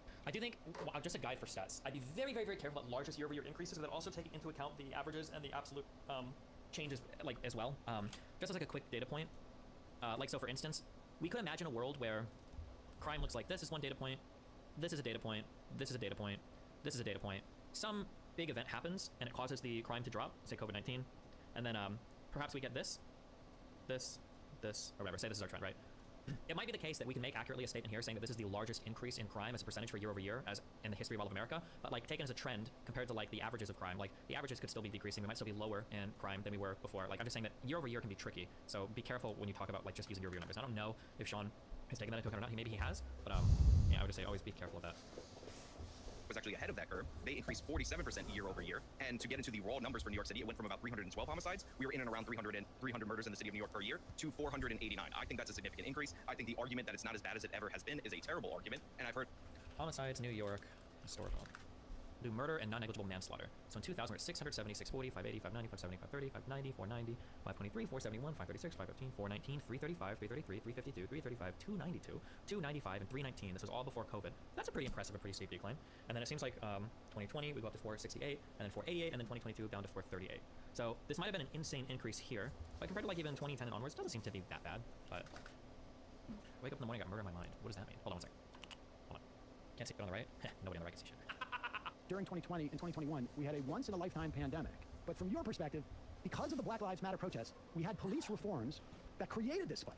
We would have to believe those reforms have been reversed this year for the crime to go down. Now, I'm going to take issue with even the fact that there were police reforms that caused this. So now, and we should say this is a nationwide trend. It's not just New York City. True, but the homicide spike was ahead of the nationwide curve in the city of New York. And we can talk about other cities, like Philadelphia is a good example. They're actually at their peak homicide rate all time. So there it actually is worse than the 1990s. Jesus, Philadelphia, what are you doing? It's only goes back to 2007, but they look pretty high. 50% George Floyd effect in 50% pandemic? No, right? It's more. I would say a good portion. I don't know if it's specifically like 50% if there's a hard number, but if you want to say, I don't know, 50 to 60%, I think that's totally fine because there were some reforms that were instituted prior that combined with reforms afterwards probably made individual areas worse. So in New York City, we had Raise the Age, which was actually passed prior to George Floyd, and year over year we actually saw, and Raise the Age, if you don't know, actually makes it more difficult to prosecute youthful offenders in the city of New York. And when was it instituted? I guess is really what I meant. I believe it was instituted in 2018. But your whole argument is, I mean, you pegged it literally to the month.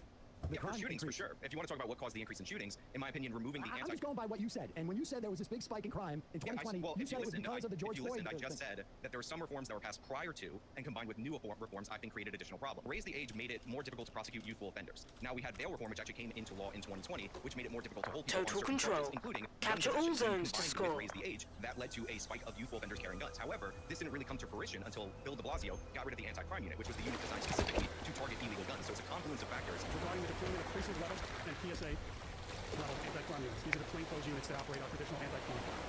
Effective immediately, we will be transitioning those units, roughly 600 people citywide, into a variety of assignments, including policing and other.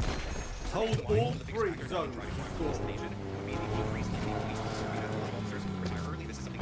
The enemy is capturing a zone. Active camo here. Zone lost. Mow them down. One of ours is capturing a zone.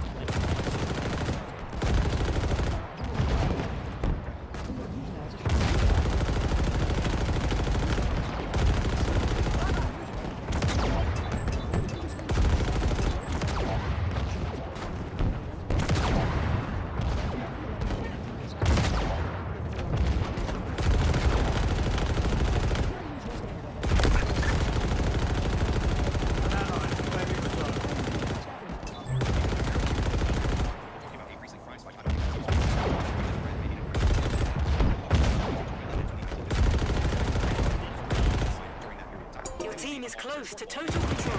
Zone capture. Seasoned investigators, and they are not so easily replaced by new recruiting.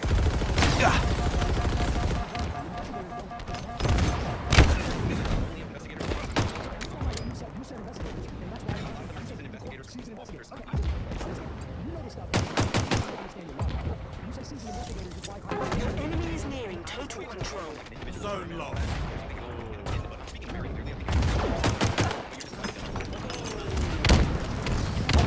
Capturing a zone. Stabby seasoned officers and investigators. Total control for the enemy. You got new zones incoming. There's also COVID.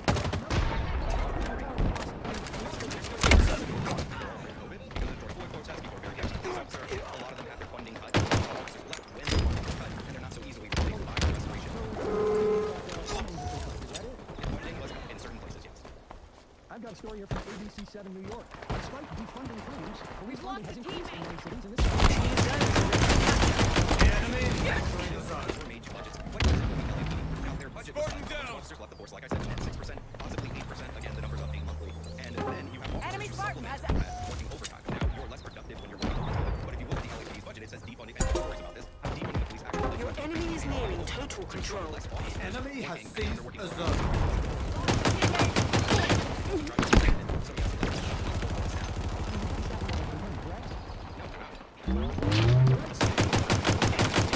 Power weapons incoming. And again, there's a difference between an officer that is a veteran of the force versus a new recruit. I mean, I just read the NPR that says the store closed. Now again, that's according to NPR. Initially, I was looking at the FBI stats. They could be pulling from a different number, and therefore it could be less reliable. So I will. Around here, not trying to flounder around so much. I feel like AJ's the one that's having trouble like getting the numbers in a row. And every number he pulls up agrees with like Total control for the enemy. You got new zones incoming. Across the board, which was letting other professionals, teaching professionals, for instance.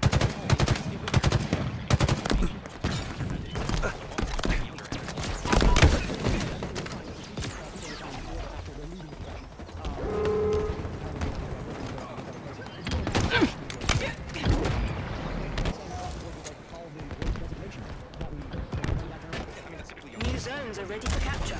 The enemy is capturing a zone. You're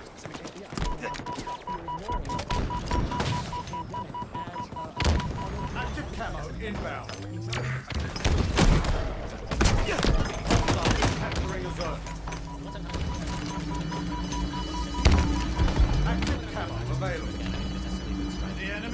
entering the zone. Zone locked.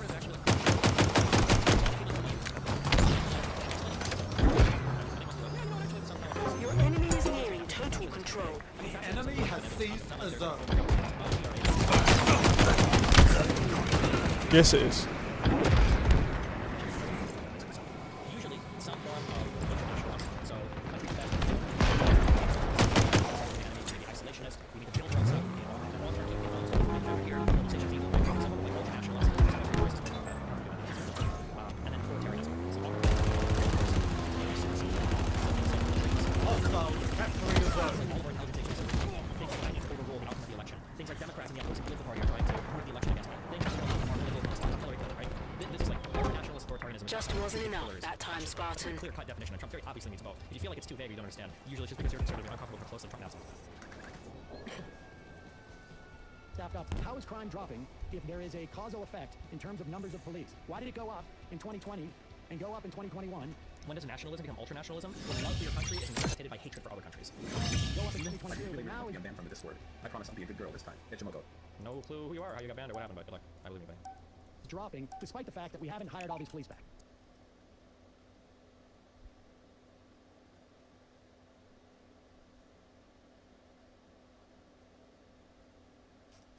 So in the preliminary numbers for 2023, we've seen a slight decrease. Is that what you're trying to hang your hat on right now? Yeah, I'm saying that we know that the trend is going down, and you're making a causality. I mean, it's still up in comparison to 2019. I understand, but the staffing isn't back up. But you're saying the trend is going down. You're looking at the least reliable numbers that you can grasp onto to say it's going down. Let me ask you this, okay? I turn on the air conditioning in here. Let's pretend our air conditioner works. And I turn the air conditioning unit on, I turn it to 66, let's say. And the temperature starts to drop in here. And so I say, hey, that is why the temperature's dropping, because I turned the air conditioner on. And then the next day, the temperature keeps dropping, because I had the air conditioning on. But the third day, the temperature starts to rise. And the air conditioner is still exactly where it was before. Does that make sense that the air conditioner is the cause of the temperature dropping?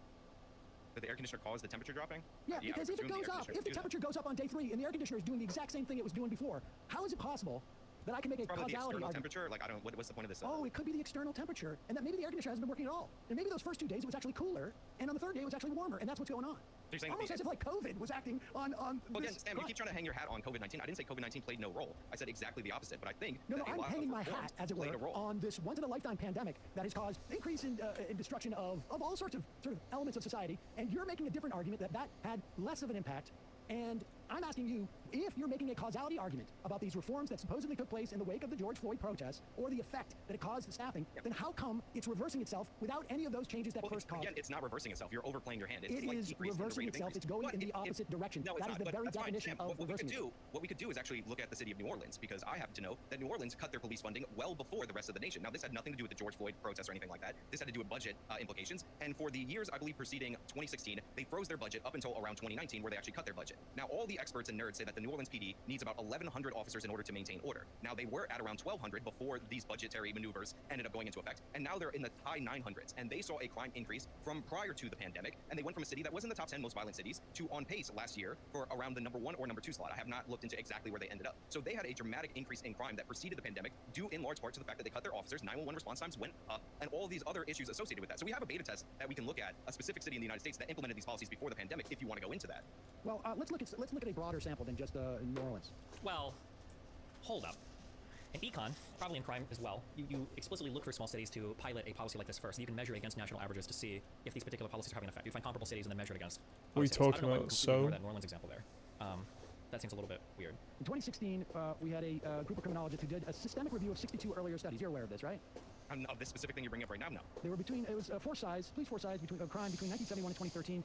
Why do we dip to a totally different thing? But concluded that 40 years of studies consistently show that, quote, the overall effect size for police force size on crime is negative, small, and not statistically significant. Is that true? Effect of police force on crime. I've heard the opposite of that a ton. I'm so curious what study he cited. This is the John Locke Foundation. Who were they citing? Using terror alert levels to estimate the effect of police on crime. This is in the Journal of Law and Economics. This was published in 2005. Changes in the terror alert levels by the Department of Homeland Security by shocked police presence in Washington, D.C. using daily crime data during the period. Terror alert systems have been in place to show that the level of crime decreased significantly both statistically and economically during high alert periods. Decreases of crime, especially large in the national mall. This is very strong evidence. Okay, this is just one thing. You add more police. Oh, this is NPR, so if this is ever going to be biased towards the left, it would be the NPR. Someone arrive megaphone. Such a guy. It's really stands apart. They're like, want to be scientifically logic as possible. Williamson's colleague Aaron Escalation. Not motivating the question. What is the measurable value of adding a new police officer to patrol a city? Do additional officers, homicides, how do people? I want to concentrate. Go.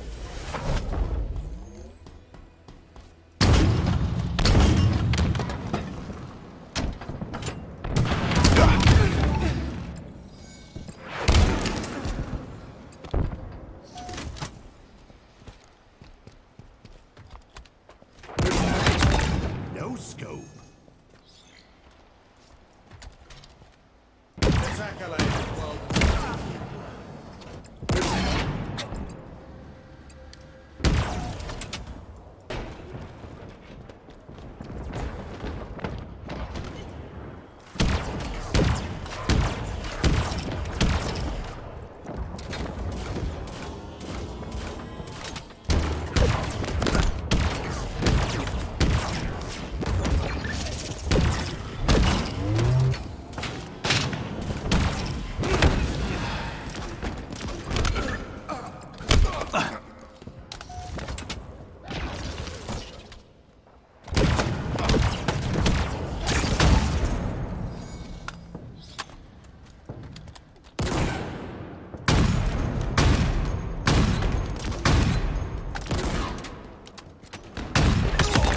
No scope.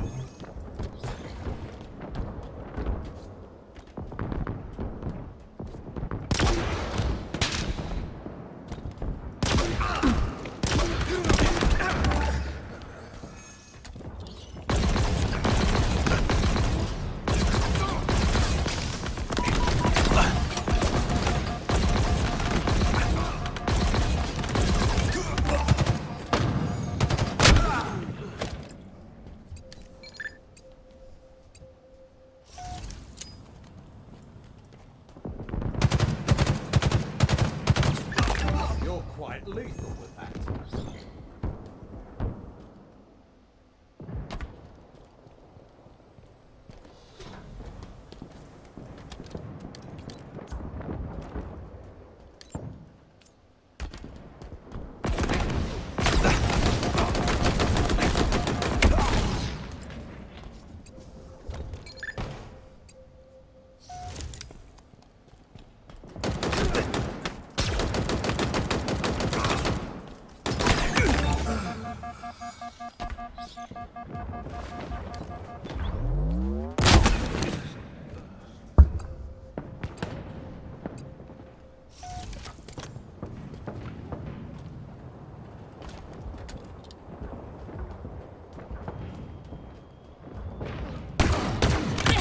A fine shot.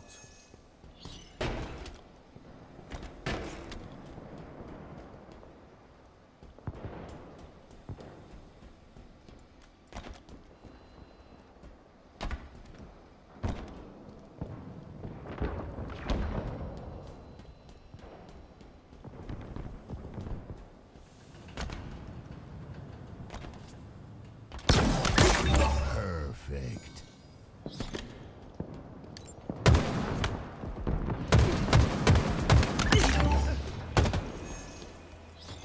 Halfway to victory.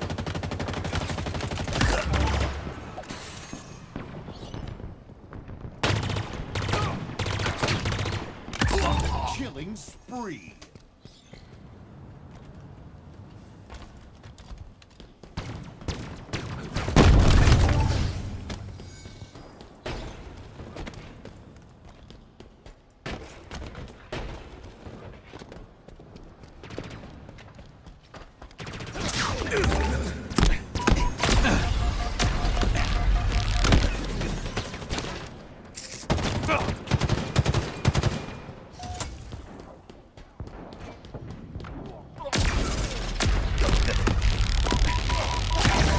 A marshmallow in a microwave.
fuck?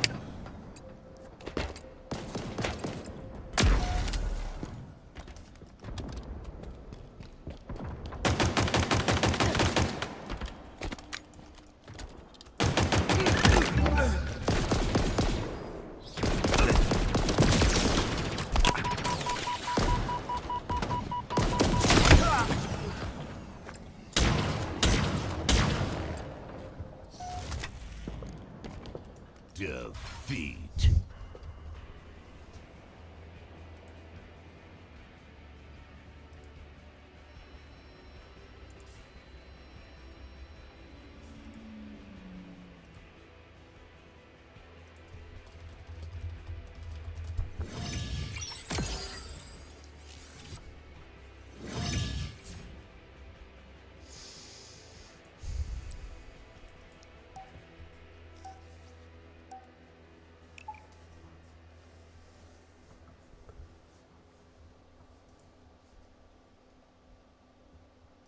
How many people these dogs arrested for what? Blah, blah, blah. They gotta do from the FBI and other public data sources. Is this for 242 cities between the years 1981 and 2018, they obtained figures on police employment, homicide rates, and program they find. Thank services on estimated effect, police size, the impact of more officers. Williams and his colleagues find adding a new police officer to a city prevents between 0.06 and 0.1 homicides, which means that the average city would need to hire between 10 and 17 new police officers to save one life per year. They estimate that costs taxpayers annually between 1.3 and 2.2 million. Federal government puts the value of a statistical life around 10 million. So Williams says from that perspective, investing in one more police officer and more police officers to save lives provides a pretty good bang for the buck. Just as a meta drop for this, I've always heard that despite how we feel about cops, whether we like them or we don't like them, whatever, if you put more cops in an area, you will have less crime. My understanding is that's just true, even though that was debated. So I'm a little bit surprised when Cedar brings up this idea that more cops does nothing. I've never heard that. I've never heard that in my life. So I'm really curious what he's citing here. It was this conclusion from the History of Research into the Effects of Police Force Size on Crime, a historical systemic review, published in the, is this the journal? Journal of Experimental Criminology. Findings vary considerably over time. However, compared to research standards and in comparison to effect sizes calculated for police practices, the overall effect size of police force size on crime Earn more kills than your opponents, you win. Analysis cannot account for fluctuations. Conclusion: this line of research is strategies that have a greater impact on crime than adding more police. Okay, so this is just numbers not even statistically significant. And research police force per capita per time. So this line of study is not very. Power items on the field. The hypothesis increase of police force.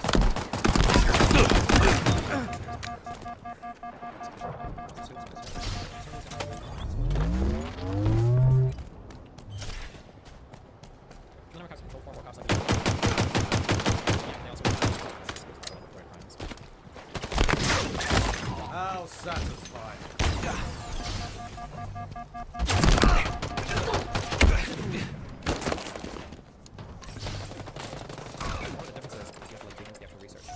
Even more Williams and his co-authors find that in the average, larger police forces result in black lives saved and about twice the rate of white lives saved. When you consider African American locally violent deaths, certain areas, by homicide rates,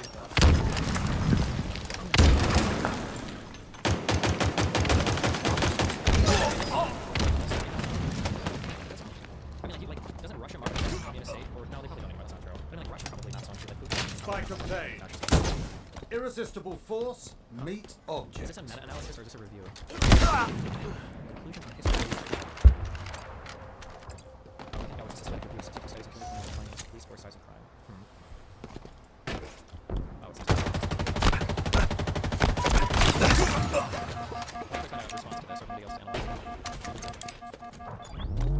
Power items inbound. The definition of fascism that is exclusionary of communism probably needs to include the third pillar of the free enterprise, which state does ownership of business. Power items on the field. Ownership of business though, like under the like in Nazism, didn't the state dictate to private businesses like things they need to manufacture? Didn't Mussolini do that? I don't remember what it said.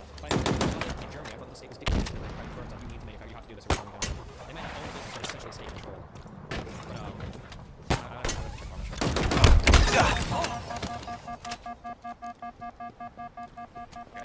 I mean, that runs contrary to your theory, right? That Yeah, police force size. All numbers. That's how you use it. Police, I believe it was the Trenton police. It's absurd that they could only put 12 officers out on the street. Decided by John Oliver as an example of defunding the police, reincorporate as the Trenton Metro Police Department, so they could put more officers out on the street. And we've known since the Kansas City experiment, and you can look this up, that sending officers out What a reliable weapon. if you just have more enforcement,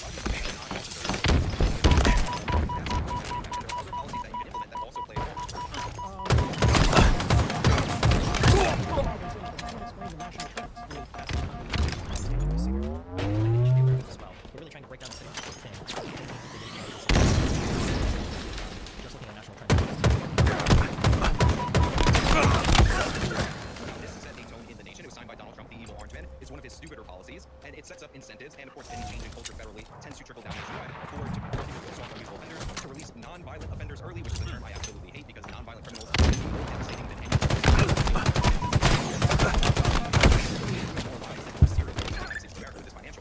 So yeah, I don't agree with that policy. I believe the first attack may have been slightly before that point. I don't remember the exact date, but I have a feeling it was after when it was signed. I'm going to look it up right quick. But Sean, how can you posit to me that this had an impact? Power and all items that en again, route. You don't even know when it was implemented. Well, first step back from 2017?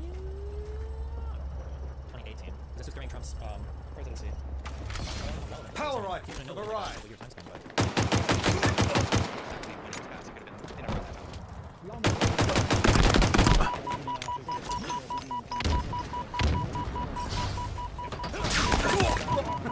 what do you make about Do that again.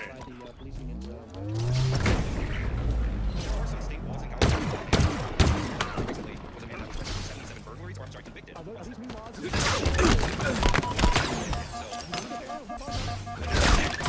Double kill. Him on every little thing now when he refused to engage with any particular city data earlier. That's a little bit bullshit. But, I heard that thing with it in California, if you're a non-violent offender, they don't, if you're categorized as a non-violent offender, they actually don't put you in prison. You have to go to county jail. listening to this, not just being mean or rude, but like, it feels like Killing spree. Halfway to victory. A fitting conversation. Rises in crime in LA. 5 minutes I remaining. didn't realize that's what you were specifically saying. I mean, because Chesa Boudin is an avatar, and he happened a year ago. He leaves, and then crime pops up across like 4 or 5 different measures. Which categories are you referring to? In San Francisco, violent crime, vehicle theft, 3%, homicide, 23%. For sure. And again, when Chesa Boudin was in office, he fired, and I believe That's exactly point one. the Friday Night Massacre or something like that, he fired a bunch of seasoned district attorneys or assistant district attorneys in his office. So you know that happened, right? And again, people do their jobs, and again, you know, they don't it's all impacts that go beyond that. I mean, if we're talking about any piece of legislation, like, you know, you talk often about the impact that Ronald Reagan had on this country. Like I said, well, Bill Clinton was president in the 90s, therefore that Ronald Reagan impact doesn't exist. You would not accept that argument. Weirdly, you're trying to put that forward right now for me. Well, I mean, for you, the impact Power items inbound. Yes, but not for me, for the statistics, that's actually when it started to spike. Right, and By the data, that would be accurate. and just the moment that people started protesting the George Floyd, crime goes up because of its downstream implications. Power Time items have flattens arrived. and expands for you in terms of the way Officers this are afraid. causes Officers are afraid to do their jobs because they feel like they're going to get prosecuted unwarranted. And you know, like officers that do commit crimes should be prosecuted. To make that clear, then yeah, that could have impacts if officers are leaving the force. Using your most seasoned people, investigators or not, Sam, then yes, that would cause an increase in crime. And you're going to ignore the meta-analysis.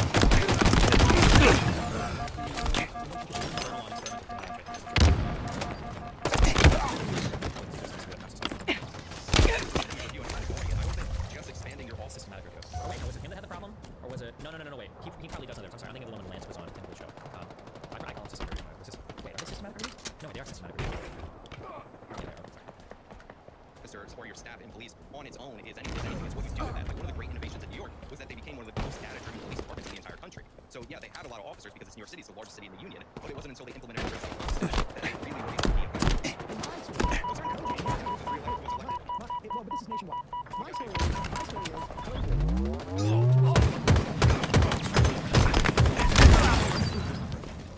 XQC lost over $1 million gambling in Vegas. I'm so disappointed in him and his choice to share his public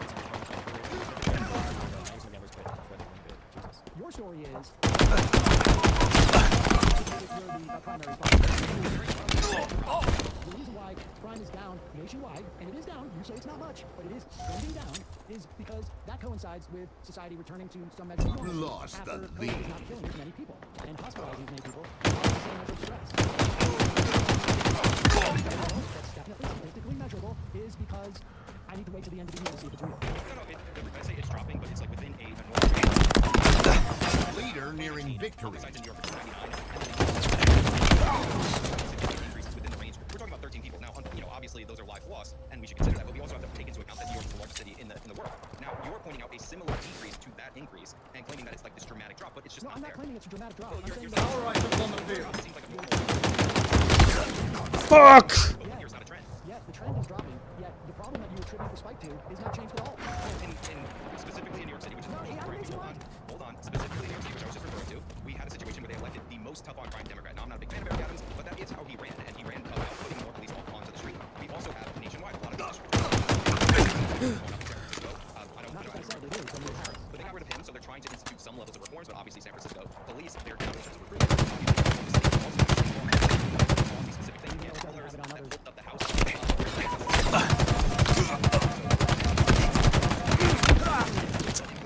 Fuck! They're still at record homicides, and not record in comparison to 2015, record all time, first in the 1990s. The favorite talking point of the crime denier.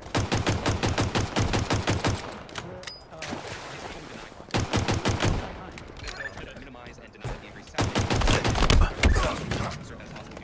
1 minute remaining. We measure crime in reports, and then we do victimization surveys, and then we have homicide statistics. We're actually really good at measuring crime. So pointing out arresting bias is a denial. Well, wait a second. You just said like we're really good at measuring crime, but if you see the statistics are trending down, they're really Yard sale. Now gotten into a new normal, so they're good. I'm always going to root for crime to go down. But what I'm interested in is getting to that all-time low way back in time, that far up here in 2019. And I think you have to that existed in 2019. We haven't even talked about incarceration. You know that prison population is declining in the United States. That also. 30 seconds remaining. Not in Connecticut in terms of as their prison population. Anytime before Sean wrote a specific example, Sam wanted to focus on national trends. I would have to look up the crime stats for the state of for Connecticut because you tell me that a 4% decrease after a dramatic increase is a dramatic drop, and that's just not true. But 10 seconds. Let me just, Power items en route. You can look that up too. I think it's. I don't know every single state in the union offhand. Okay, I mean Connecticut's right next to it. Victory. Why would you think that would matter? Violent crime in 2021 down 43% since 2012. And reported crime, mostly burglaries, fell by 29% during that period. But give me the. Oh wait, here it is. Sorry. This is from yesterday, July 27th. In 1999, Connecticut had so many people in prison had to send 5 people to incarcerated. The state's rate of 155 people in prison per 100 residents is now the 9th lowest in the country, well below the national average of 300 people per 100,000. Violent crime decreased 43% from 2012 to 2021. Property crime sank 29% during the same period. The state unleashed a range of changes. This is under Governor Malloy in 2011. So I mean, it's a long-term trend. The state unleashed a range of changes, including repealing the death penalty, bumping the age at which juveniles Based on can drivers be in charged as Connecticut, adults. 16 to 78 years old. Oh, Connecticut drivers. 16 to 18 for most crimes. I think you were against that one in New York. Eliminating some sentencing guidelines that affected predominantly people of color. They have now been able to close, I think, a bunch of prisons. He said, this is Malloy, who's now, I guess, a chancellor of the University of Maine system. Not only did the state build too many prisons, but had a mix of old buildings and new prisons built for maximum punishment instead of facilities where people could be rehabilitated. In 2016, Malloy, they went to prisons in Germany, and they came back and they did this. I would imagine you would hate this. It led to the creation of a true unit at a correctional facility. Truthfulness to oneself and others, respectfulness towards the community, understanding and elevating into success. There was all programs to mentor people, and they have been sending less people to prison, and they have less crime. So why would you think I would hate a rehabilitation program? It just seems super soft. Why would you assume that he's... Wow. What, he just assumes he's like a tough on crime, like, hey, okay, whatever. First of all, I want to do smart things on crime. I don't want to just be cruel for no reason. If you told anybody in this country that you could take a criminal and make them a productive member of society, they would sign up for that easy. Like, obviously. The problem is that rehabilitation programs have bad data around them. One of the things that I'll actually commend London Breed for over in San Francisco is in a recent emergency crime bill, she actually pushed for, studying the way that these programs work. Now, in terms of the state of Connecticut, they might have had the crime drop, according to you. I'll take your word for it. But I do want to point out that the report that you're highlighting, a big editor's note in it, is that it glosses over the fact that clearance rates have actually dropped in the state of Connecticut. It was 16.7% going into 2020, and now it's 23.4%. So it's had a dramatic increase in clearance in the unsolved crimes. Okay. So there are problems, but not like everything has a marginal utility. So just because increasing prison population to a certain point can reduce crime doesn't mean you will continually benefit in crime reductions just by arbitrarily increasing the prison population. By sending less people to prison and crime reducing, I don't know if there's a causality there, but it seems to be a long-term trend. You're saying that impacts the clearance rates? No, I just said that their clearance rates are up. It's not all rosy. I'm looking at this. Clearance rates are down. But why would that affect their clearance rate? Well, I didn't say maybe some of the reforms or losing officers like nationwide trends would affect their clearance rate. I didn't say decreasing the prison population did. You just cited all this positive data from the state of Connecticut. I pull up the report that you're referring to, and they're like, listen, there is a caveat. The police are actually less productive in the state of Connecticut, which could be attributed to some, not all, the reforms. I'm not saying the prison population reduction necessarily makes officer clearance rate going down. I'm just pointing out that this is happening. Like, how does reducing the number of incarcerated individuals inhibit the... Did I not just say I'm not saying that reducing the prison population... Okay, you just brought it up when I was talking about some other... You were talking about Connecticut overall, and you were painting a very rosy picture of the state of Connecticut. I think the crime being down 25% is pretty rosy, even if the clearance rates are not as high. Because theoretically, there's two reasons why you want higher clearance rates, right? One is presumably because you want to take people off the streets who have committed a crime A, because they've committed a crime, but B, you don't want them to commit a second crime, and B, obviously for some type of closure for the victims. But we see significant drops in crime as we have less incarcerated people, and these reforms, which you had said you had a problem with. But let's get to the causes of crime. Let's get to the causes of crime. I think we've examined this. Well, Sam, again, I said this a million times. Pillars in a building. You can knock down one pillar, but if Connecticut has other things institutionally that are working to reduce crime, then that might not bring down the whole building. So in this instance, but nice pulling out one specific state after coming down on me for doing that. Yes. About cities and all that. It was just an article I found that was in the news 2 days ago, so that's why it was there. But let's talk about the other thing that you wanted to discuss, and that was the excusing of crime by blaming poverty. Yes. I will admit that I did not see this exchange with you and Emma, and I did not ask her. I've never heard her say that I excuse crime because of poverty. I would suspect that she would argue, at least in part, that crime is a function of poverty. Right? Not you get out of jail free if you're poor and you've committed a crime, you live in poverty, but rather that crime is a function of poverty. I would imagine that's what she was saying.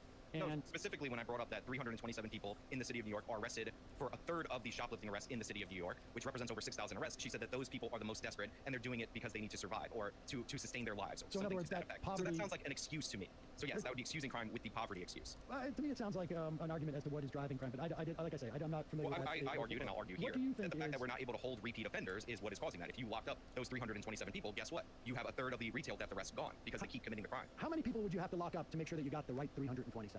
Well, it would be for that specific issue. It would be the 327 that are arrested a grand total of 6,000 times. So it'd be the 327. So when would you lock them up and throw away the key to save from the shoplifter? Well. It's interesting, actually. When I think of how Sam debates, it's actually pretty similar to Vosh, so where Sam has a lot of like random background information on stuff, and then he's also like decent at like debate and philosophy. And the goal, rather than actually prepare for a debate with somebody who's knowledge on a topic, he's just trying to find like these kinds of logical pitfalls or these little philosophical traps, basically. Like, can I get on the date here? So arresting 327 people, we couldn't arrest them the first time because then you'd have to arrest like a million people. Would you do the second time, the third time? Like trying to find pitfalls right here, rather than like actually having engaged with the with any of the actual data or doing any of the actual research.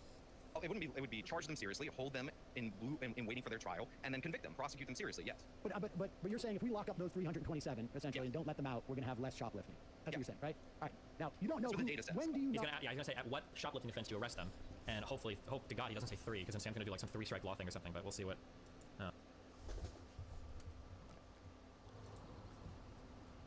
Slayer.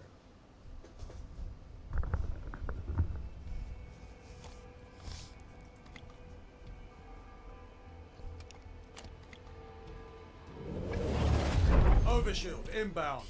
Outfield your opponents and claim victory. Overshield failed.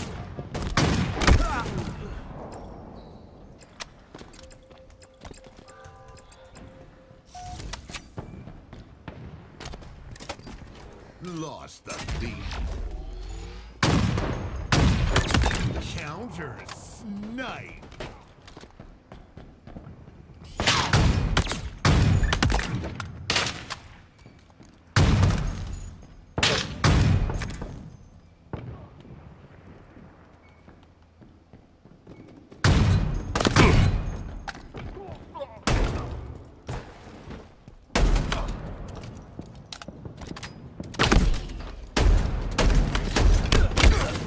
What?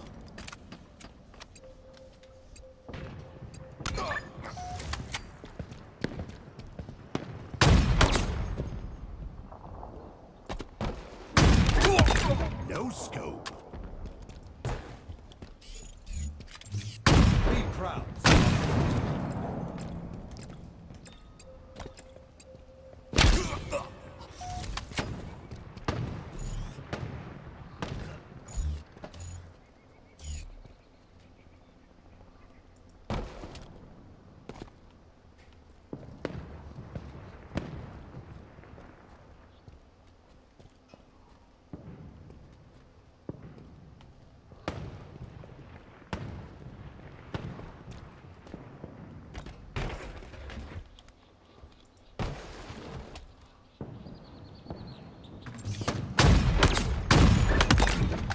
Overshield inbound.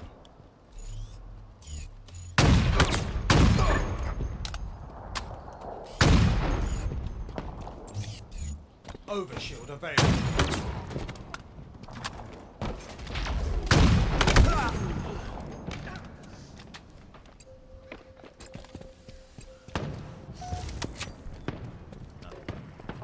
It's those 327. First time they shoplift? No, I mean, if we're talking about repeat offenders, so they have. That's what I'm asking. How many? So 2. 2 shots gets you locked up for as long as you want. The idea is this is a victimless crime.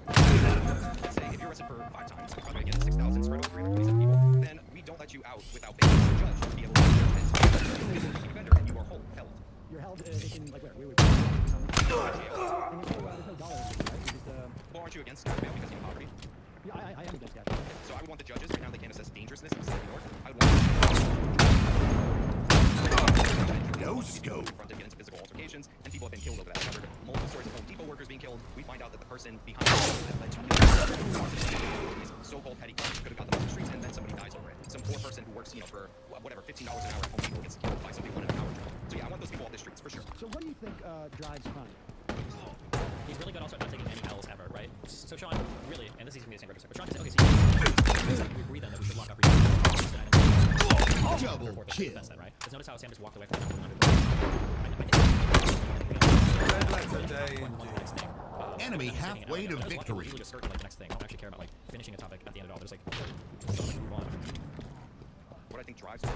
Yeah, Well, I what think creates crime? policy. I think public policy has a big impact. There are people that are opportunistic that will commit crime if they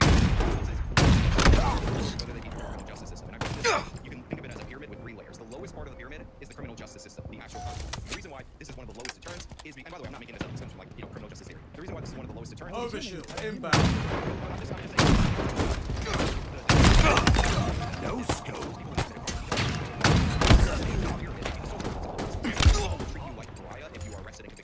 That is a stronger deterrent against you committing crimes. And then the third, the top of the pyramid, the number one thing, is if you believe in and or just, that is what's going to prevent you from criminality. Okay, and No scope. around you lives in extreme poverty. Do you think that numbers, I think, was it 2 and 3 on your pyramid? So what would you do if I put you in charge of social policy? You could be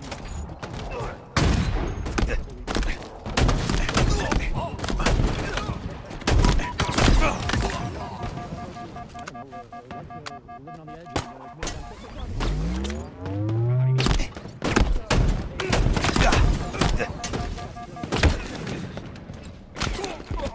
What policies? Like I just told you what prevents people from committing crimes. Like how would I put that in practice? If we're talking about from a law enforcement point of view, it would depend entirely where I am. Because crime is different depending on the city. So if I was designing an intervention in New York City, the city of St. Louis or the city of Chicago. So again, like 5 minutes What would you do remaining. in New York City, let's say, to I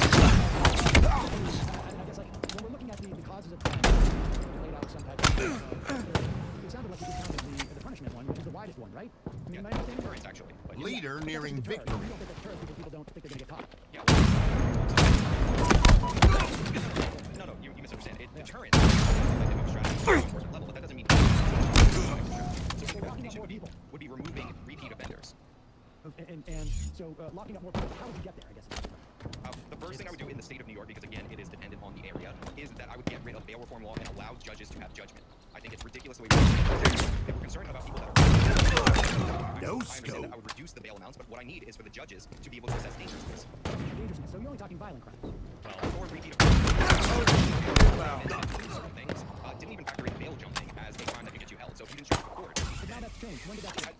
they might have changed that specific portion. I know they used to have aggravated vehicular manslaughter Overshield as a available. and they did change that. So like, yeah, there's some things they might be around April when the budget comes in. So I'm not sure crime, but I want judges to be able to assess repeat offenders. I don't want to be in a position where as long as they commit this crime, and then they're incentivized to recommit the same crime over and over again. But you think that's most important?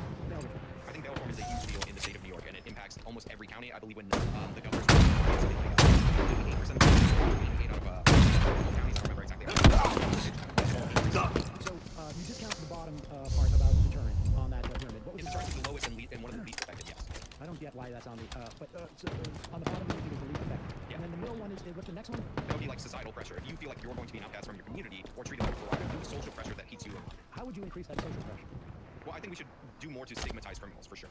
We How should would stop you doing this. stigmatize? How would you stigmatize? I would stop treating them like they're Aladdin, like your co-host does, where they're just thieves with I would like sympathize with them and sympathize with the victims. In the case of shoplifting, more and We should sympathize with the community who has to pay for that in higher prices, or the people who lose their jobs because the stores shut down. We should sympathize. Okay, gonna go get some munch.